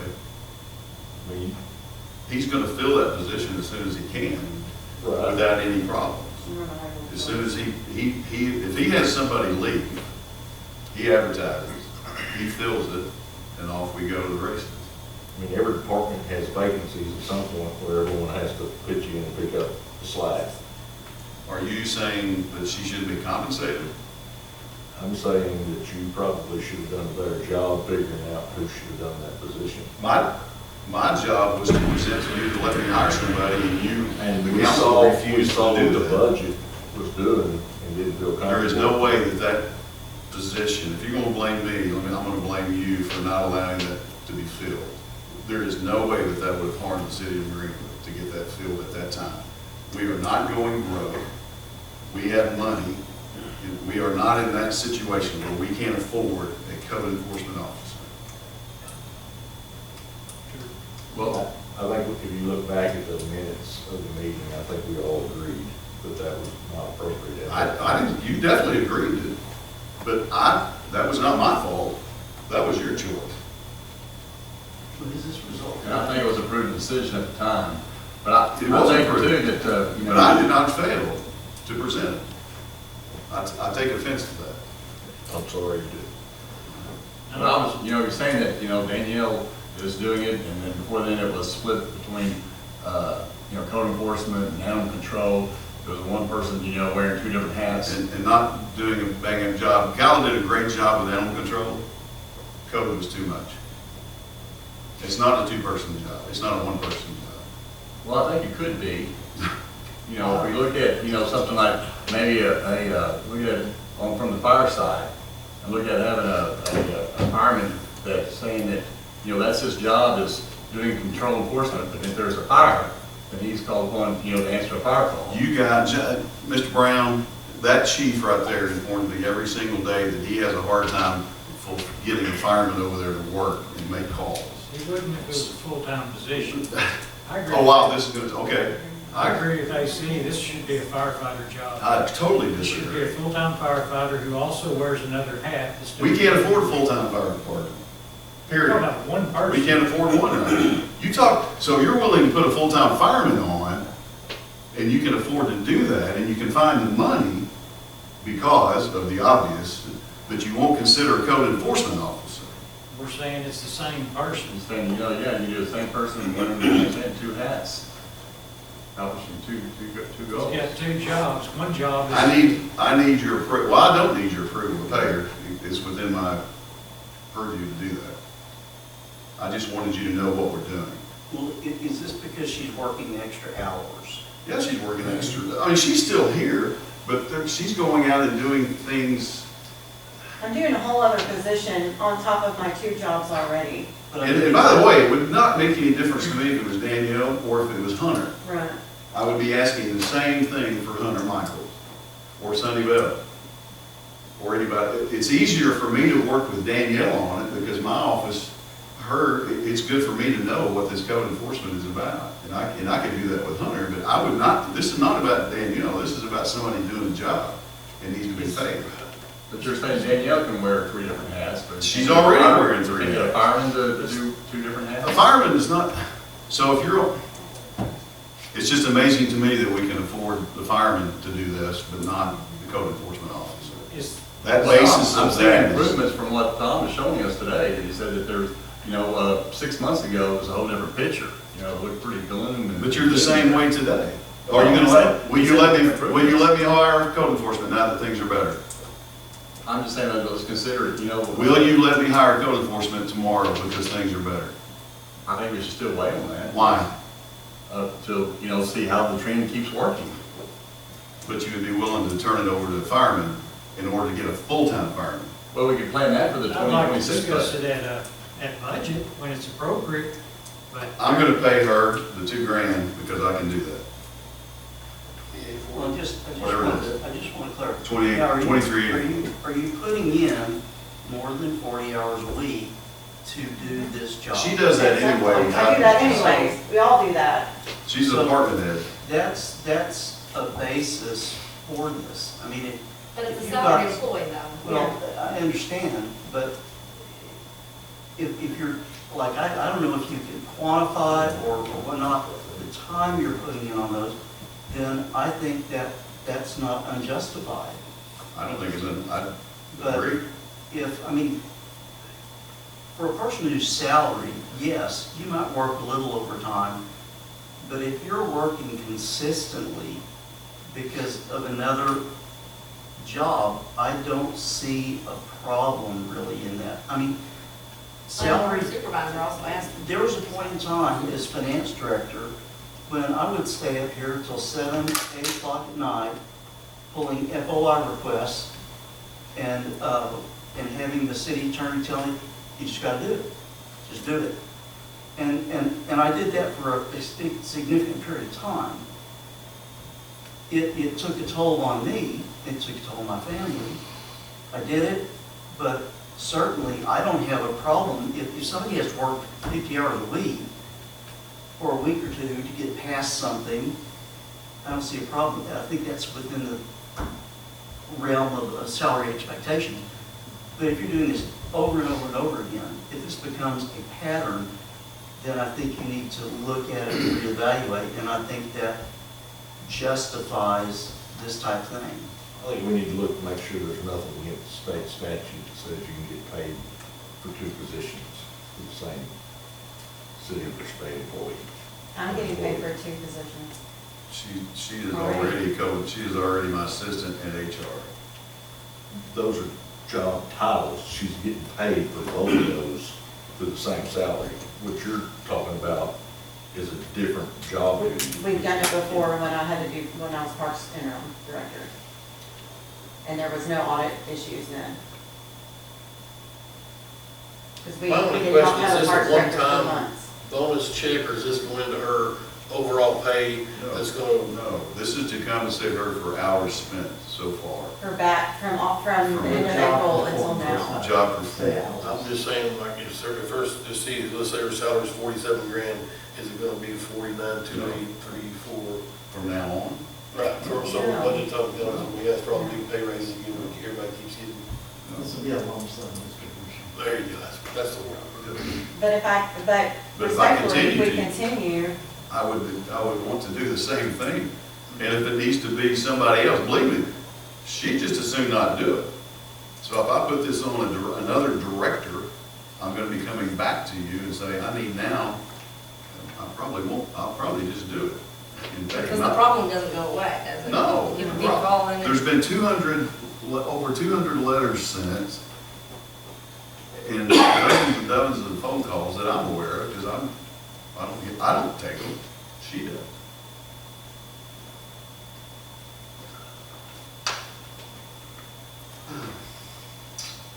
I am curious why both ends of the table, and maybe everybody at the table, believes that this, and I've talked to the chief, I don't think the chief would like this to be tagged onto a fireman, full-time or not, I don't know.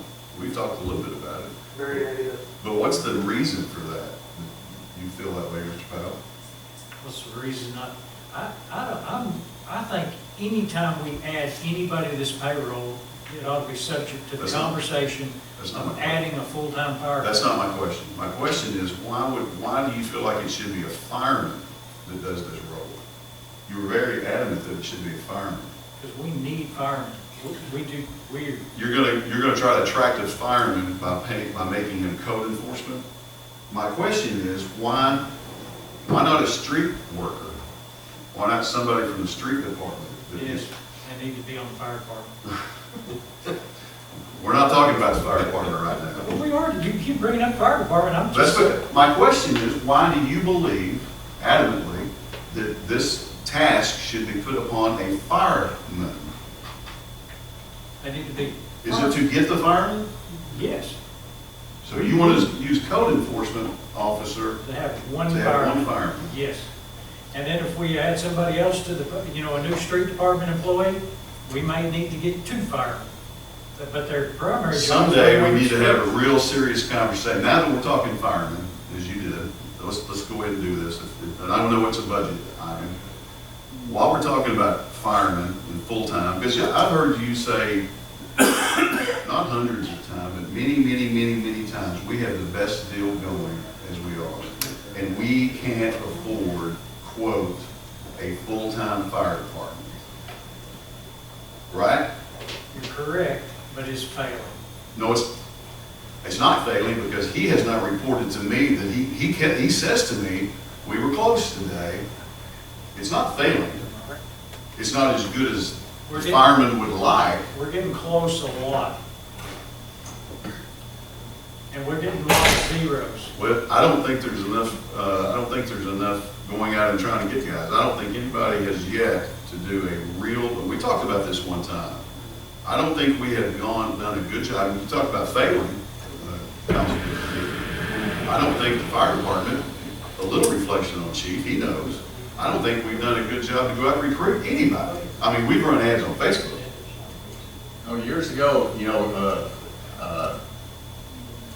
the corporations used to be more, willing to lend their employees during the day, whether it be SWEPCO or whether it be, telephone company, whoever, they were willing to let their, an employee go and stuff. And also we had a lot of self-employed people here.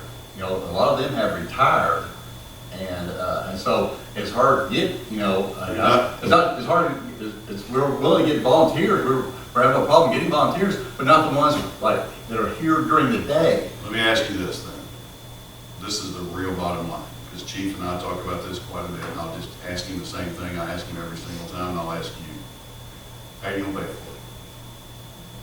We're gonna pay for it by partly being a code enforcement. No, that's ridiculous. I need to know how you Right there, plan. you're saying, you're talking like the rest of the corporate world too. You're saying, oh, we're not willing to give up. I'm not saying that at all. Where did that come? No, I'm not. That's ridiculous. You're putting words in my mouth. I want to know how you plan to pay for a full-time fire department.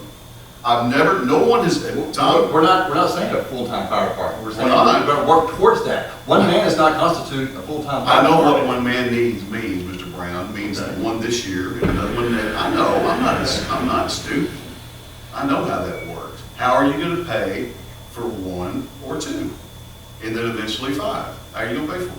There's never been a plan submitted to me or him about how to pay for it. We've sat down with the chief and in that office and asked that question, and you know what the answer was? Take it from some other department. I need to know, as the mayor, if we're really going to pursue a full-time fire department, 1, do we need it? Not convinced. I want every truck at my house if my house catches on fire. I'm that guy. And I think everybody else would feel the same way. But I don't feel like we, and I say we because I'm the mayor, have done a very good job at all of recruiting. I've been sitting on this council for 3 years. And one thing the code officer's been brought up more than once in here is to go back to the police department. It's like the animal control has. Because of the enforcement of the code. And when the young lady was doing it, that was what was brought up. To go back to the police department so the police department could handle the situation when it comes up. I hear you and I appreciate that. When Chief comes back, hopefully he didn't leave, I need him to address what you're asking because we had that conversations before I split it. Roger, your code enforcement needs to understand building codes and ordinances Not the same. that we have. That's the kicker. That's why it was in the planning department to begin with. So that they understood the building codes. It wasn't in the planning department because of the enforcement. It was brought into the planning department because they did not want the police chief's wife working directly for the police chief. So See, that was before, that was beyond that. Chief, would you like to address? Joseph was my animal control and code enforcement officer I served as a code enforcement officer. That was long after Chief Jackson's wife had anything to do with it. But they put it in that department because it was key to know building codes and our ordinances, subdivision regulations, zoning regulations, accessory building regulations, and things like that. And that's why it was in our department. That's why a fireman wouldn't know that. Now, if you want to hire a code enforcement officer and he wants to volunteer as a fireman, I don't see any problem with that. If you want to hire a street department guy that wants to volunteer as a fire department, I don't see a problem with that either. They are there for call. But they have to have the knowledge of building and our subdivision zoning regulations. Yeah, and that's a good point. But I also want to point out that there's a strong nexus between the fire department and code enforcement, because a lot of Your tree falls chief down. disagreed with Hang you. on, hang on. The tree falls, the grass grows, the house is in a state of disrepair. All those contribute as a fire hazard.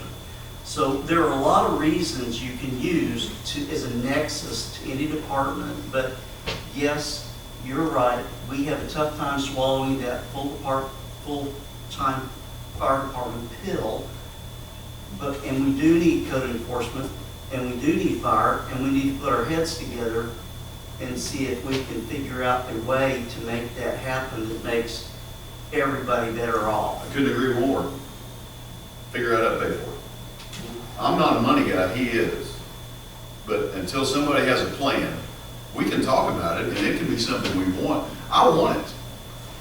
Chief, I don't know if you know, but I'm a huge supporter of the fire department. Always have been, and will always be. But just because we want it, doesn't mean we can afford it. If we lose somebody in a fire, which we have, not any fault of the fire department, they did an amazing job. They were there as quick as they possibly could be. Those things happen. I'm not condoning that. I don't want that. I don't want to even think about that. But you have to have a reality. Tom preaches reality every month, and we hear it. And things aren't as great as we'd like for them to be, but they're getting a little better. So come up with a formula to pay for it. And I don't think a code enforcement officer is the way to do it. Sounds like a plan to me. Of course it does. Because you want that fire department to grow. AC, be very honest with me. Would this even be a consideration if you didn't want a full-time fire department? Would you want him to attach it to something else?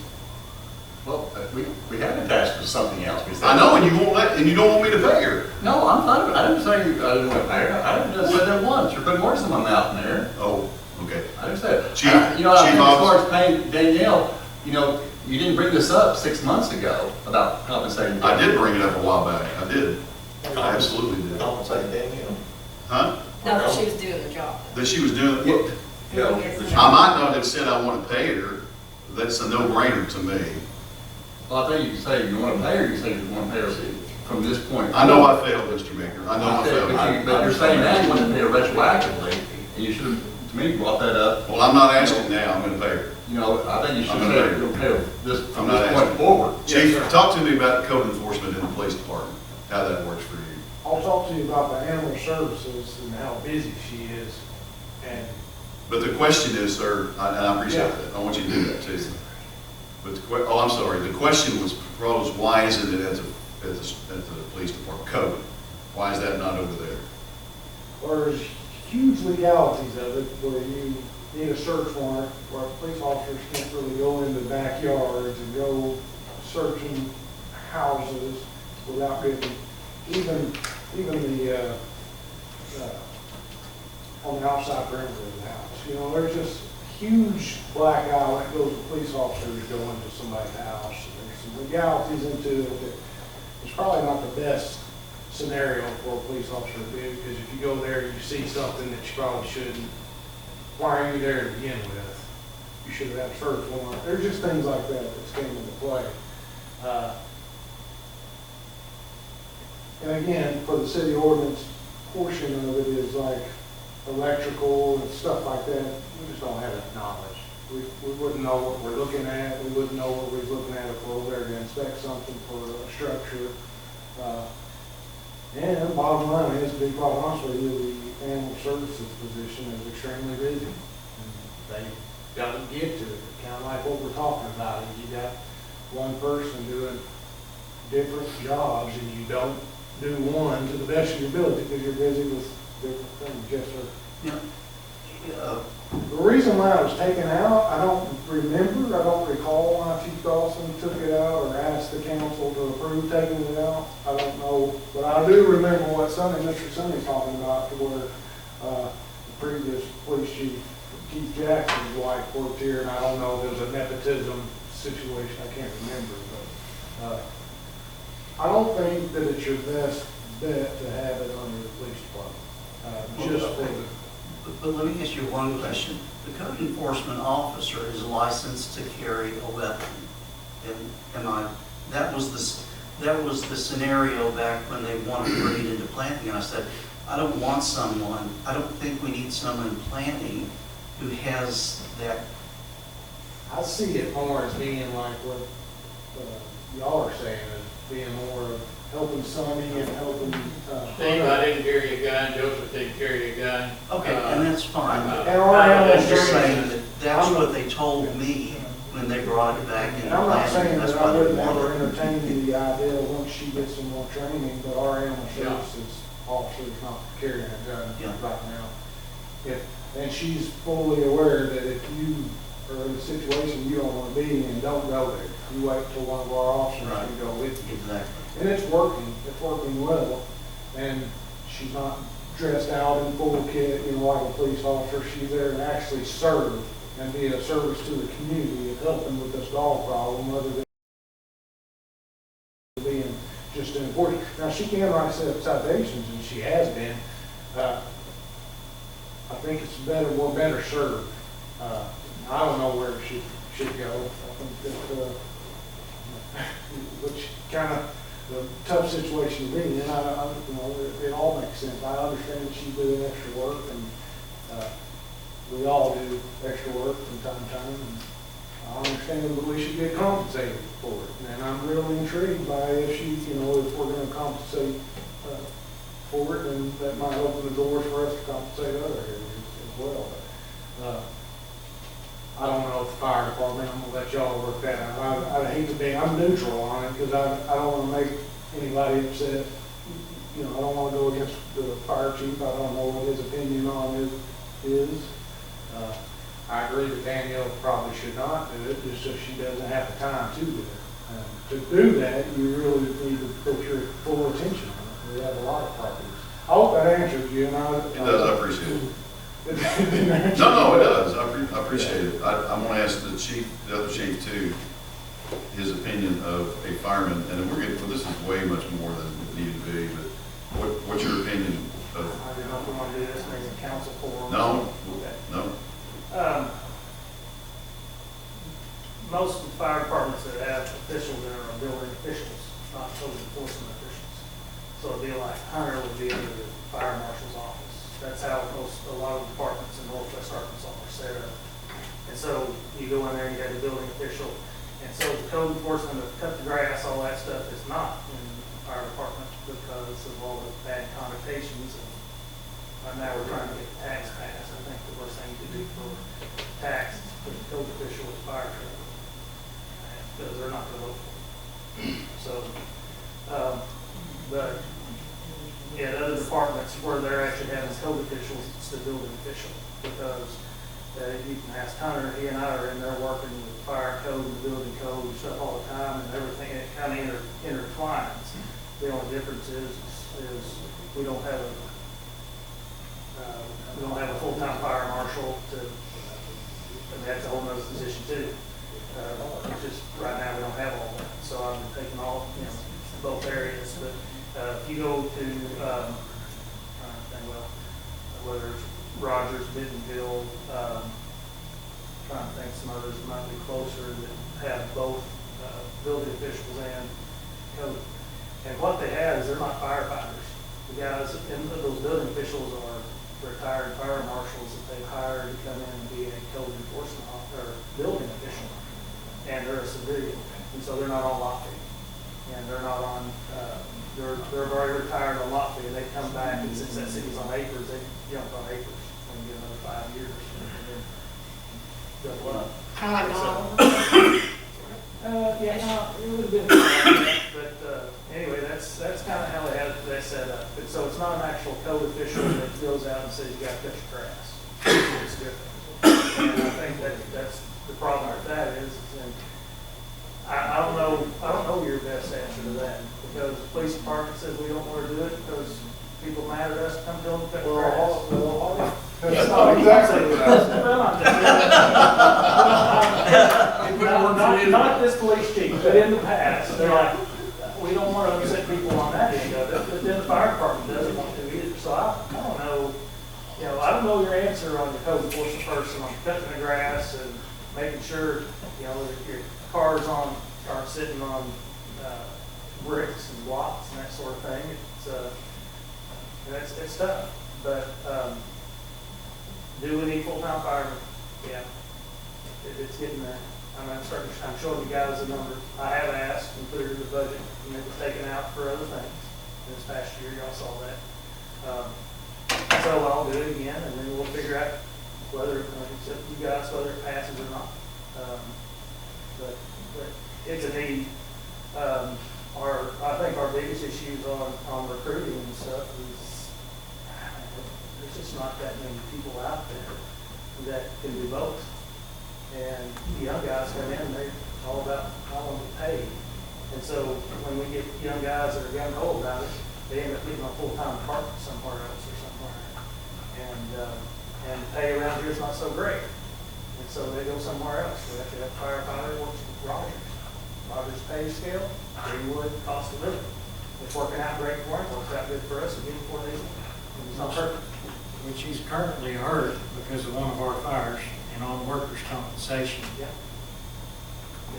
And so, we do get the benefit of that. But, I would just say, is it going to be tough to do? Yes. At some point, the guys are going to have to bite the bullet and figure out a way to help us out. But that's up to you. I mean, I present it. I present and say, hey, here's what we're going to pay them. And I think we should baby step it one at a time. And I mean, we can always jump into it and say, okay, we're going to do 5 or 6.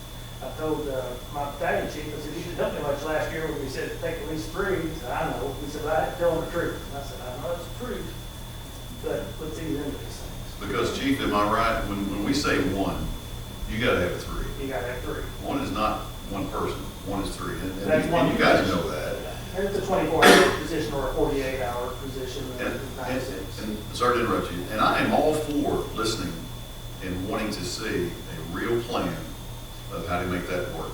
But it's not been presented by you, Chief, paying for it. I don't doubt that you need it. I don't doubt that you want it. I feel the same way, but we've got to figure out how to pay for it. Well, Not just I go, presented okay. it at the budget last year, but our problem is how we're going to fund it. That's what I just said. No, I understand. I need a strategic plan that shows your growth, when and how you want to do it, over how many years. I also would like to take those numbers of what you're anticipating your needs are and do a pro forma to make sure that it's feasible with your revenue streams in order to be able to accommodate that, not to the detriment of the other departments. You have to sit down with me and give me that so that I can be able to answer a question from Tim Terry or from A.C. Brown or Ralph Meeker. Tom, can we afford this? Well, the only way I can tell you we can afford it is by looking at all the factors, including this is a leap. It's not just, hey, I want to add 1 position because we've got another park we have to mow or take care of. This is a huge financial step. There's cities that fund that with a tax. It's dedicated specifically for salaries. Your city sales and use tax right now cannot be used to fund your department salaries, unfortunately. And if you looked at that grant that you're talking about, the 100%, 80-70, whatever, 80-60, 40-20, that's a slow death if you don't have a way to be able to keep that revenue stream up. You're just going to squeeze it out over a 5-year period. So these are the discussions that we need to be having way before you just throw numbers in a budget and say, this is what we need. That's very fiscally irresponsible. That's all I'm saying. I'm not against it. I just want to be fiscally prudent with it. And I can't sit here and look any one of them in the eye and say that this is fiscally responsible. Well, Mayor, I didn't ask either one of them to come up here and ask for firefighters. No, I don't think, I You don't know, think they're wrong. I think, That's it's not right. Actually, I was getting ready to ask you stuff, and I said, well, it's kind of irrelevant. No. Appreciate it. And by the way, I have condoned, in case, just for the record, of the 10-hour-a-day firemen over there, which may or may not be working, I don't know. And I also condoned another one.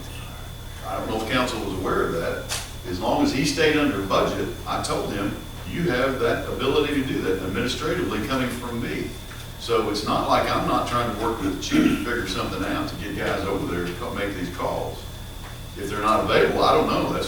I think that's just another issue altogether. They have, every one of them has ample opportunity to sign up for those 10-hour shifts. And If the guys that you've got now, we only have about 4 or 5 that are taking advantage. so if those guys aren't willing and wanting to do it, and this is not anything against them, they got lives and jobs.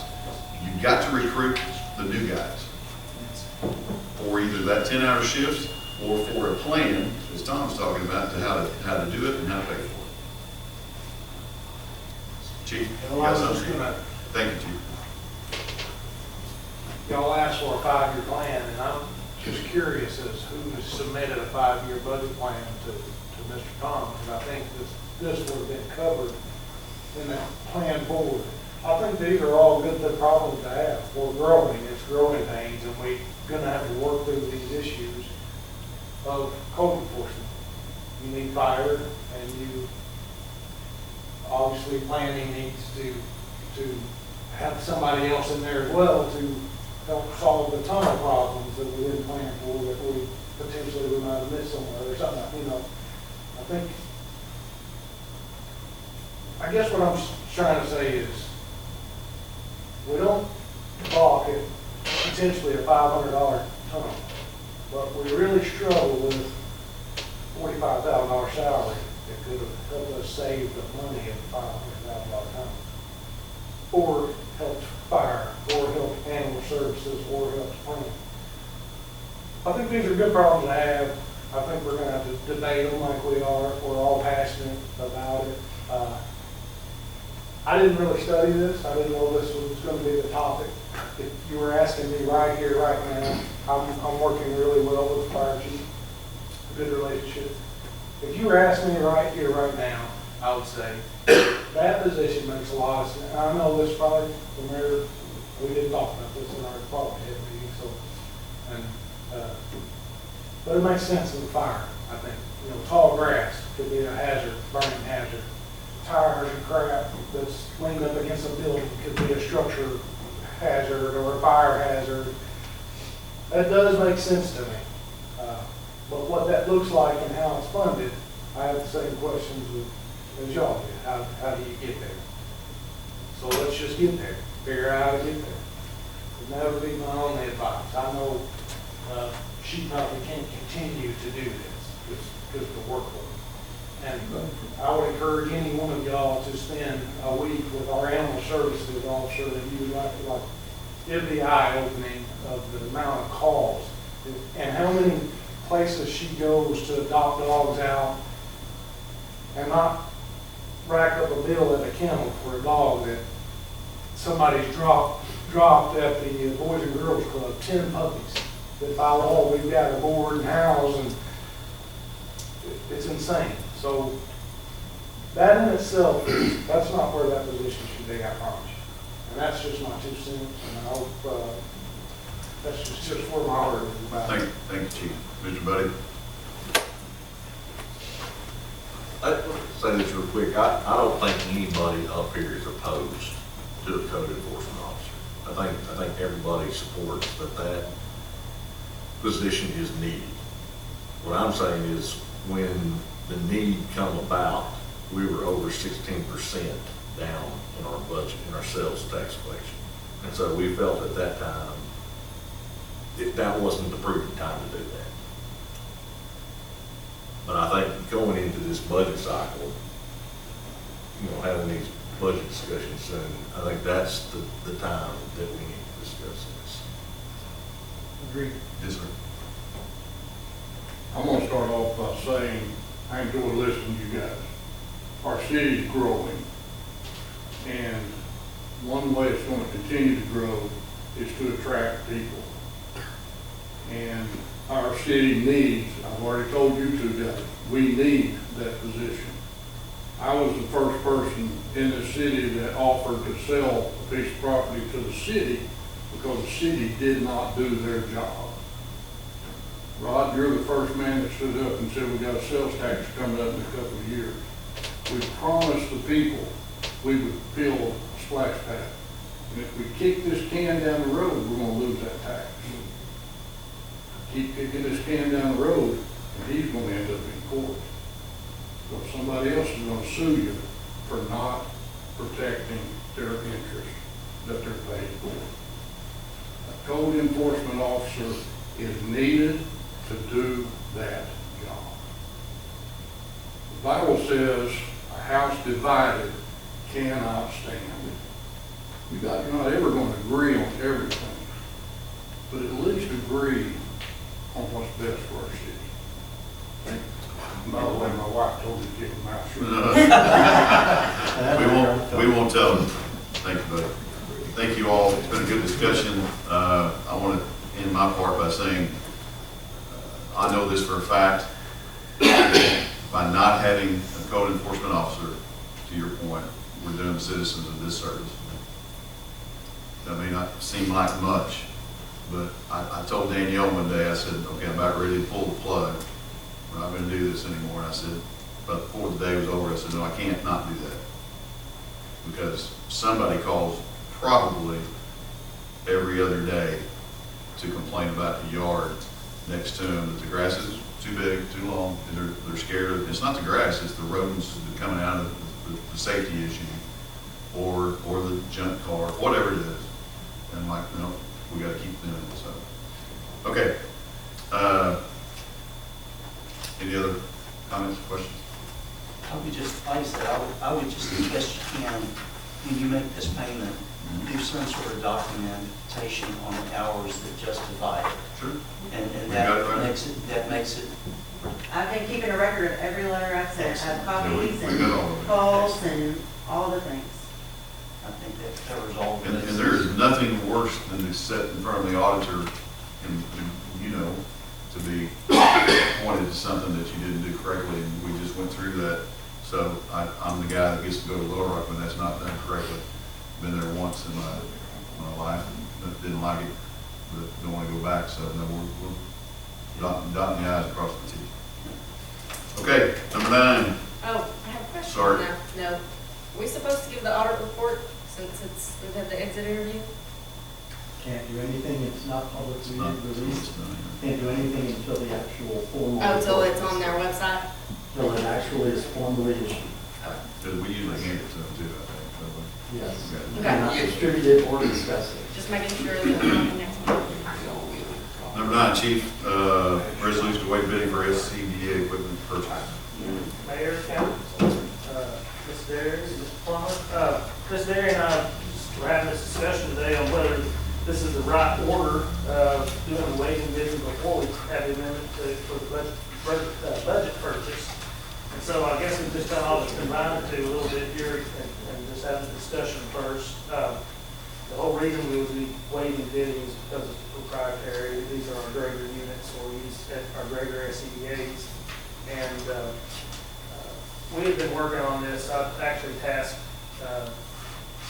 Kay, Chief, and a couple of other guys have been working shifts on going through all of our equipment. We actually started going to our SCBA's a couple of years ago and seeing that we were having stuff that's having problems and not working. We were having guys where certain masks weren't fitting other masks, and certain standards, they changed how masks fit. We actually had Greater come in and when we made the purchase of all the units on engine 3, about the time that we purchased it, the time they came in, they changed the standard. So Greater actually came in, which was NAFTA at the time, and upgraded all the units that we had purchased to meet the standard. And that was just on engine 3. And so we have stuff from 2007 standard, 2013 standard, 2018, and what we're wanting to do is bring everything up to the 18 standard. What we do know is the new units will be out within the next couple of years. We've actually seen the prototypes. NFPA has not passed those new units on any brand. They're predicting that it could be another year to year and a half before that happens. After that happens, Grader's predicting it could be 2 years before they have that one out. That new unit is going to cost, at today's rate, not in 2 years' rate, but at today's rate, at the minimum, $12 grand for a single unit. And that's what our grader rep was telling us. He said they'll have to make all their money up front, and then he said what happens is later in the standard, those prices go down because they make their research money up front, and then they can lower the price later on after they get everything paid off. And so basically we got with our national rep and our new local vendor that we've started using out of North Little Rock, and said, you know, what's going to be best for us to move on from here. We've got about 25 units that are going to be out of standard. And he said, not only are they going to be out of standard, he said, by the end of the year, we're not going to be able to sell parts or service those units because NFPA is requiring us to drop that. And he said, so you'll no longer be able to parts or service on those units. And we said, well, what's going to be our best bet? Wait until the new one comes out and buy them, or what? And so they put together a proposal for us. Northside Sales out of North Little Rock put together a proposal for us to sell us the PSS 7000 Grader units. And that's our latest units. They're the 2018 standard. Real quick, Chief, we got the original, I guess, that said 17, and there's another set that says 25. And that's because today I went and picked up the 8 we had for our old vendor, and they're all 2017s, or 2007s. And so I had to change that. I thought we had 25 that we needed to replace, and when the guys went through it the other day, when I made all this out, they only found 17. So So disregard the one that has yes, so it's actually 25. And in fact, our guy from Grader was like, I found me at 23, and when I looked at it, the reason we're asking for 25 instead of 23 is we got from the police department that Chief Dawson got back in about 2012. Once they passed on back to us, they're also 2007 standards, so we're wanting to replace those also. So the 25 units will no longer be supported parts and service per NFPA around the end of the year. The 2018s are telling us they're going to get possibly have up to 10 more years, if not 15 years of compliance. And so if we were able to make this purchase, they'd probably outlast me being here. But the new standard is still, could be a year and a half, 2 years out. Those costs are going to start out at 12 grand. Right now, we're looking at getting these, just the back plates at $5,641 and the face mask for $24. And so it's not quite half, but almost half the price of us buying a new unit. The new standard units, they're still going to be brand new units, still warranty, still compliant. It's just kind of like trying to buy a 2025 vehicle when 2026 has already been showed up. Everybody gets to see the nice shiny thing, and people are wanting it. And so basically, it'll break everything we have up to one standard and make everything fit. We've had the problem, as I said, over the past couple of years, these 2007s, especially 2013s, fitting inside the new units, but not correctly. And if someone gets hurt with that, and the NAH shows up, and they go through, they find that we have a 2013 part with a 2018 backpack, the city's going to pay lots of money for that division. And so we're just trying to make it work. Everything across the board is on the same standard. Everything fits correctly. Every truck has the same thing on it. And right now, everything we have is color coded for each individual truck. I don't know how it does it, but there always ends up being a mask that travels out there and says, Chief, this isn't fitting. I said, why does it have a green sticker on it? And there's a green on the backpack, and we look it up, and it's the wrong part. I don't know how it happens, but it just happens when you have so many SCBA's. And so, the reason we're wanting to waive the bidding is because these are proprietary to the all graders, so we want everything to match. I was wondering, Chief, are we doing the cart before the horse? Should we approve waiving should we approve the budget and then waive the That's bidding? what, well, I was asking Charlotte, she was saying we've had this in the past. Go ahead, Charlotte. Y'all, I don't remember which way y'all did it. It doesn't really even matter. Where we're adopting both of them tonight, it really does not matter. So, Be clear, this is city sales and use this tax. is city sales and use tax. This is done It from can our only be tax. used for the fire department. Yes, sir. It's Otherwise, I mean, if they're trying to figure out a different, I don't They know. can only be used for equipment and buildings in the fire department. Right. I would think you waive bidding because, and then state that you're not going to go out for bid, and then say you're gonna purchase it, which is the budget amendment. That seems logical, but. And I met with Tom on this and spoke with him about it, and since it's coming out of city sales and use tax, we talked about it a little bit.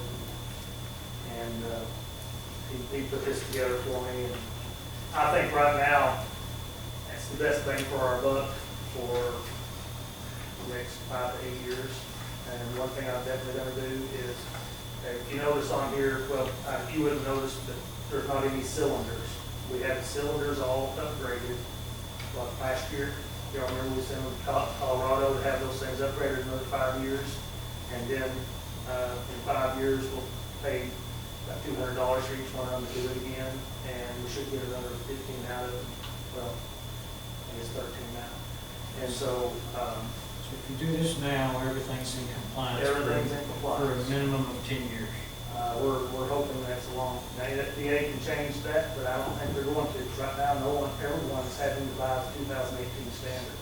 And what they normally do is they'll wait 2 standards before they start kicking out the old standard. And the new standard's not going to be out for another year and a half or 2. If you bring it up to standard of 2018, Since it's been 2025, I think it'll probably maybe 2033 before they start saying, hey, you can no longer use the 18s. But right now, we can still use the 2007s, the 2013s until the end of this year, it's 2025. what we have right now, the 2007, but we can't get parts for those. That's, those are 13s, NFPA's still, you can't sell any parts to anything that's not to the minimum standard of 2018 at the end of this year. So I can get a part for one of them right now, but at the end of the year, we won't be able to. And they won't even discuss it. This is something we certainly gotta have for the firemen. This is obviously to go into a burning building and breathe, and being able to breathe. Yes. You got the money in your budget, so it can only be used for this, basically. So I guess, which one would you rather us do first? Sure. Or Ms. Eric? The waiving of, since I've got them on there. So, I guess the first thing I'll be asking you is to, resolution waiving the bid for the purchase of self-contained breathing apparatus and related equipment for the city of Greenwood for 25 units. Okay, I'll make a motion, we pass the resolution to waive competitive bidding. Second. Motion is second, waive competitive bidding. Mr. Brown? Yes. Mr. Meeker? Yes. Mr. Terry? Yes. Mr. Rainwater? Yes. Mr. Tedford? Mr. Powell? Yes. I'll make a motion, we adopt the resolution in 2025 city of Greenwood budget. Wait a second, he does have this money? Okay, I'll second it. We would not be making this. Have a motion is second. Mr. Brown? Yes. Mr. Meeker? Yes. Mr. Terry? Yes. Mr. Rainwater? Yes. Mr. Tedford? Yes. Mr. Powell? Yes. Yes. Next is a resolution amending the 2025 city of Greenwood budget to increase capital expenditure to the general fund, city sales and use tax, fire department, for other purposes. This is also for the 25 units with face masks. That's what we We did. just just voted now. on I'm sorry. Yeah. We're done. We're done? Okay. I say, I got to. I thought that was- Another one. That's the word deja vu. Does he have, 2032. We need 32. That was I have 2 quick. things here, so I know we have 2 votes. does he have another 200? We could put that for a firefighter code enforcement officer. Okay. Let's not go there again. Sold. Be careful, they're gonna give Danielle a gun. Yeah. You don't know that she doesn't? Okay. Give her an SCBA. Number 11 is a resolution to support foreign pilot training program with the whole F-35. Let me get caught up here. Get this stuff out of here. Bob asked us to do this, or brought it to my attention today. So Bob, you want to speak a little bit on it? Yes, you probably know, 3 years, not quite 3 years ago, we was here at the public meetings when we were talking about the foreign pilot training program that Evan, because there's so much red tape the federal government has to go through. So one of the things they have to get is community support, and it goes into their environmental impacts, all kinds of things. At the time, the plan was to bring 24 F-35s to Ebbing Air Base. But now there's 4, but they're by, I think, the end of next year, they expect to have the 24. They have identified the need to sell 12 more to another set of countries. These will be the vertical takeoff ones that go straight up and down. And that'll bring it to a total of 36 jets, making 2 to 4 flights a day out of Ebbing. I mean, several dozen more personnel. They're talking, I think, Doug, I think the number they said was $200 million towards construction of hangars and pads and that sort of thing. Last week, thanks to Buddy, we got the privilege of going out and presenting a welcome package to a young man from Nevada who has just moved to Greenwood in the East Village. He's employed at Ebbing. He does stuff he can't tell us about. He'd have to shoot us if he told us what he did. But we know of several people already, and y'all have all met people.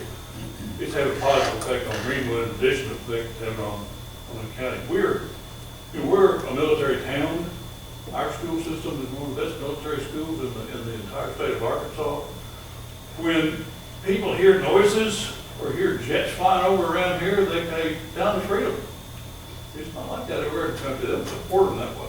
So I think it's very appropriate. There's a meeting, public hearing tomorrow night. I'm going to go. I think it's very appropriate that Greenwood officially says we support the new effort to expand this and bring more of these folks into our part of the world. And this is not unlike what we did originally. The whole process started.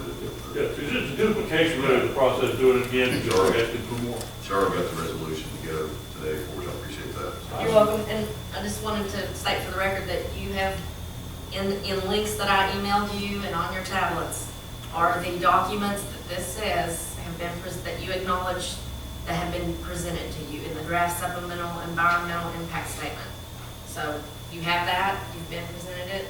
I just want you to know that that's part of this. Well, I look at it and go, how can anybody not support this? The federal government requires that they get community buy-in and support. Well, and one of the things that was amazing, the last time around, the River Valley-wide support was like 90% plus. It's not like that in every place in the country. It would be great if the state of Arkansas would do this on a prison. And see what kind of support they get out of their communities. But Well, it wouldn't be 90%. the only thing, Bob, is I make the motion that we adopt this resolution. Second. We have a motion and second to adopt. I think Ralph got that second. I need help with whoever these are.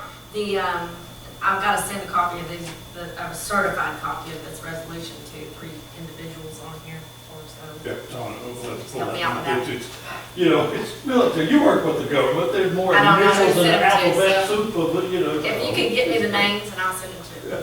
Mr. Brown? Yes. Mr. Meeker? Yes. Mr. Terry? Yes. Mr. Rainwater? Yes. Mr. Tedford? Mr. Pike? Yes. Thank you, Bob, for getting that to us, and thank you, Charlotte, for preparing it. Thank you, gentlemen, for approving it. Department reports and questions from council. I'm skipping number 12 because we're 9 minutes away. We could still make it. No, it says 9. Yeah. Never mind, sorry. So there's a few department heads, 1, 2, 3, 4. You got questions? Do what? I know Jeff's not here, but what's the update on the overlay of Bell Road? So we were told by by the same Jason Huey, who gives us not so great news on the other project, that project, according to the contractor that is currently in Hackett finishing up for 15th, 18? I thought he said 15. Okay, 15. 15. You know, it's close. It's on the sign. Yeah, they put it on the sign, I forgot. So that's the expected begin date on that overlay. And I've answered this question many times in case somebody's curious, and it will remain to be seen until they start it, but they are to leave one lane open, so Sonny Bell has to come to work. He asked me a couple of times, but supposedly they'll leave a lane open everywhere they're working, and people can go to work and people can leave their homes. I mean, the ladies that live down here in these apartments ask me the same thing. So that's the plan. And supposedly, I don't believe it, but supposedly that's going to take 2 days. There's no way. Now, I will say they are not milling at all, if any, I think was the answer I got, but it's a complete overlay. Is Fortune good? No. No, it's not. I don't really. And again, so for the public, we talked about this, I did a little video about it.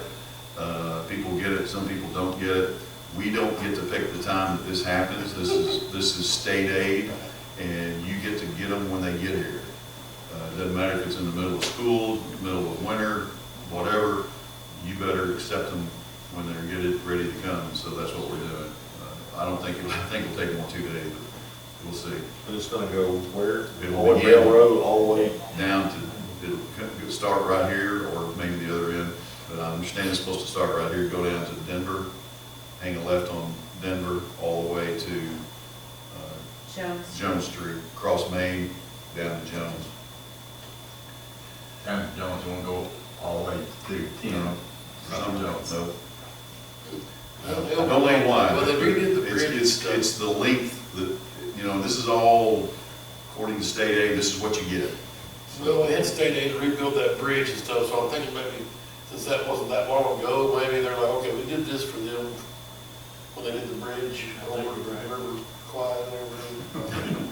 4 or 5 times they did that bridge. Oh, that one by Lafayette? Yeah, we've state aided to that area before, so maybe it's the order like, okay. I think that is technically what was the answer. They moved, they paved it up to Jones from 10. And they're not, that even though it's been several years. Well, speaking of the street part, I also appreciate them having the street cleaner out there and cleaning up between the bridges and everything, and it looked good for the, Yeah, I told them, I said, here's the best excuse you've ever had. I'm going out weekly anyway, but let's clean it up for these guys. And they did a good job. How's the street going at Fox Run? So I asked Jeff today in the department head meeting, they are, if you've not been up there, they have dug the trench, if you will. I call it a cattle marsh. It's not technically what it is, but it might as well be. That's to catch a lot of this water that nobody knows where it's coming from. That's to catch some of that water and then move it to the sides. That is, I didn't go up there today to look, but I know that concrete is poured. And I think The curbs are down. curbs are down, so And it's, sidewalk has been he gave us a date today. He said by the end of this month, By the end of this month, that road is going to be asphalt. asphalt. So we've got, we're talking about a hillside of grassy wooded area that turns into a road. So obviously, we've got a waterfall, no problem. So all the engineering's done. You know what I'm saying? Yeah, I know. We're gonna end up like always the other 3 or 4 times we've flooded somebody out. Exactly. So we've had the flood, we've had an ongoing problem with it while it's being done, and it's not necessarily the road, it's off the sides of the road. We can't blame the Clemens, Roush's, or Collins. No, this is us. This is us, and they have, Walkers. believe me, it's been the road from heck. And we have had engineers and contractors in my planning, in my conference office more than 3 occasions, trying to get all this settled.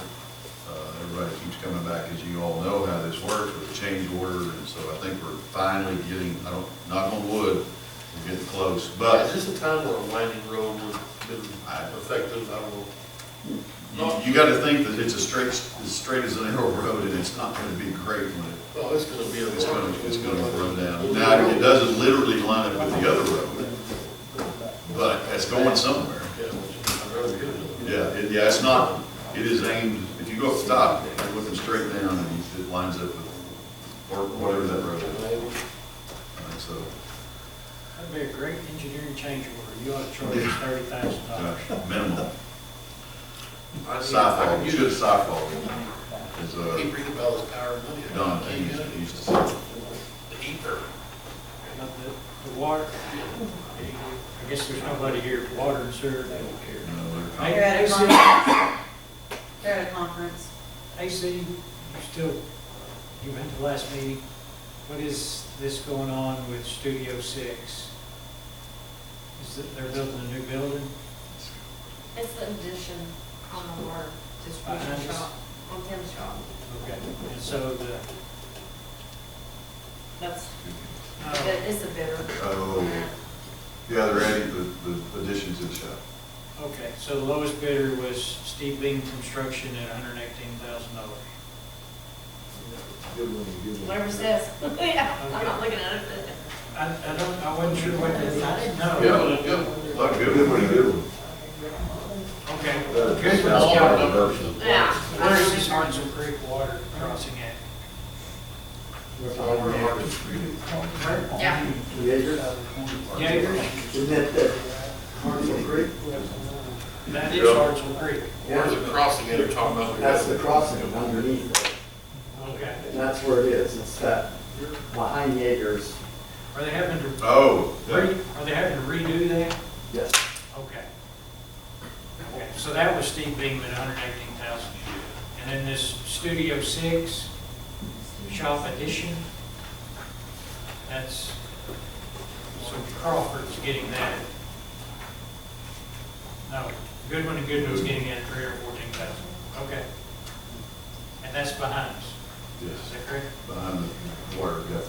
Okay. While we're asking AC water questions, what's the hole they're digging up there by the treatment plant? I don't know. He hadn't answered the other two I asked him. They already answered. Where the new tank to go? That's a tank.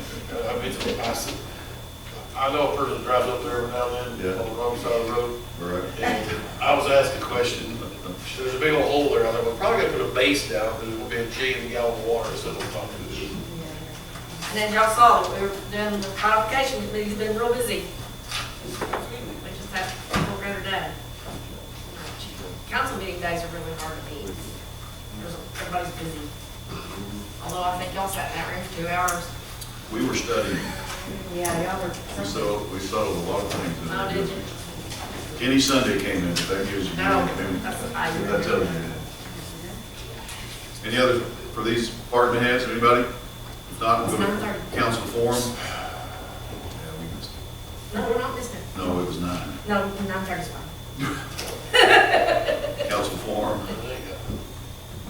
Nope. If not, I'll entertain a motion. Make a motion, we are. Hey. 9:30. Yay! Thank you. Market standard.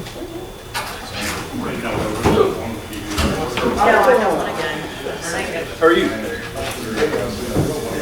Oh, I can't worry about that, so.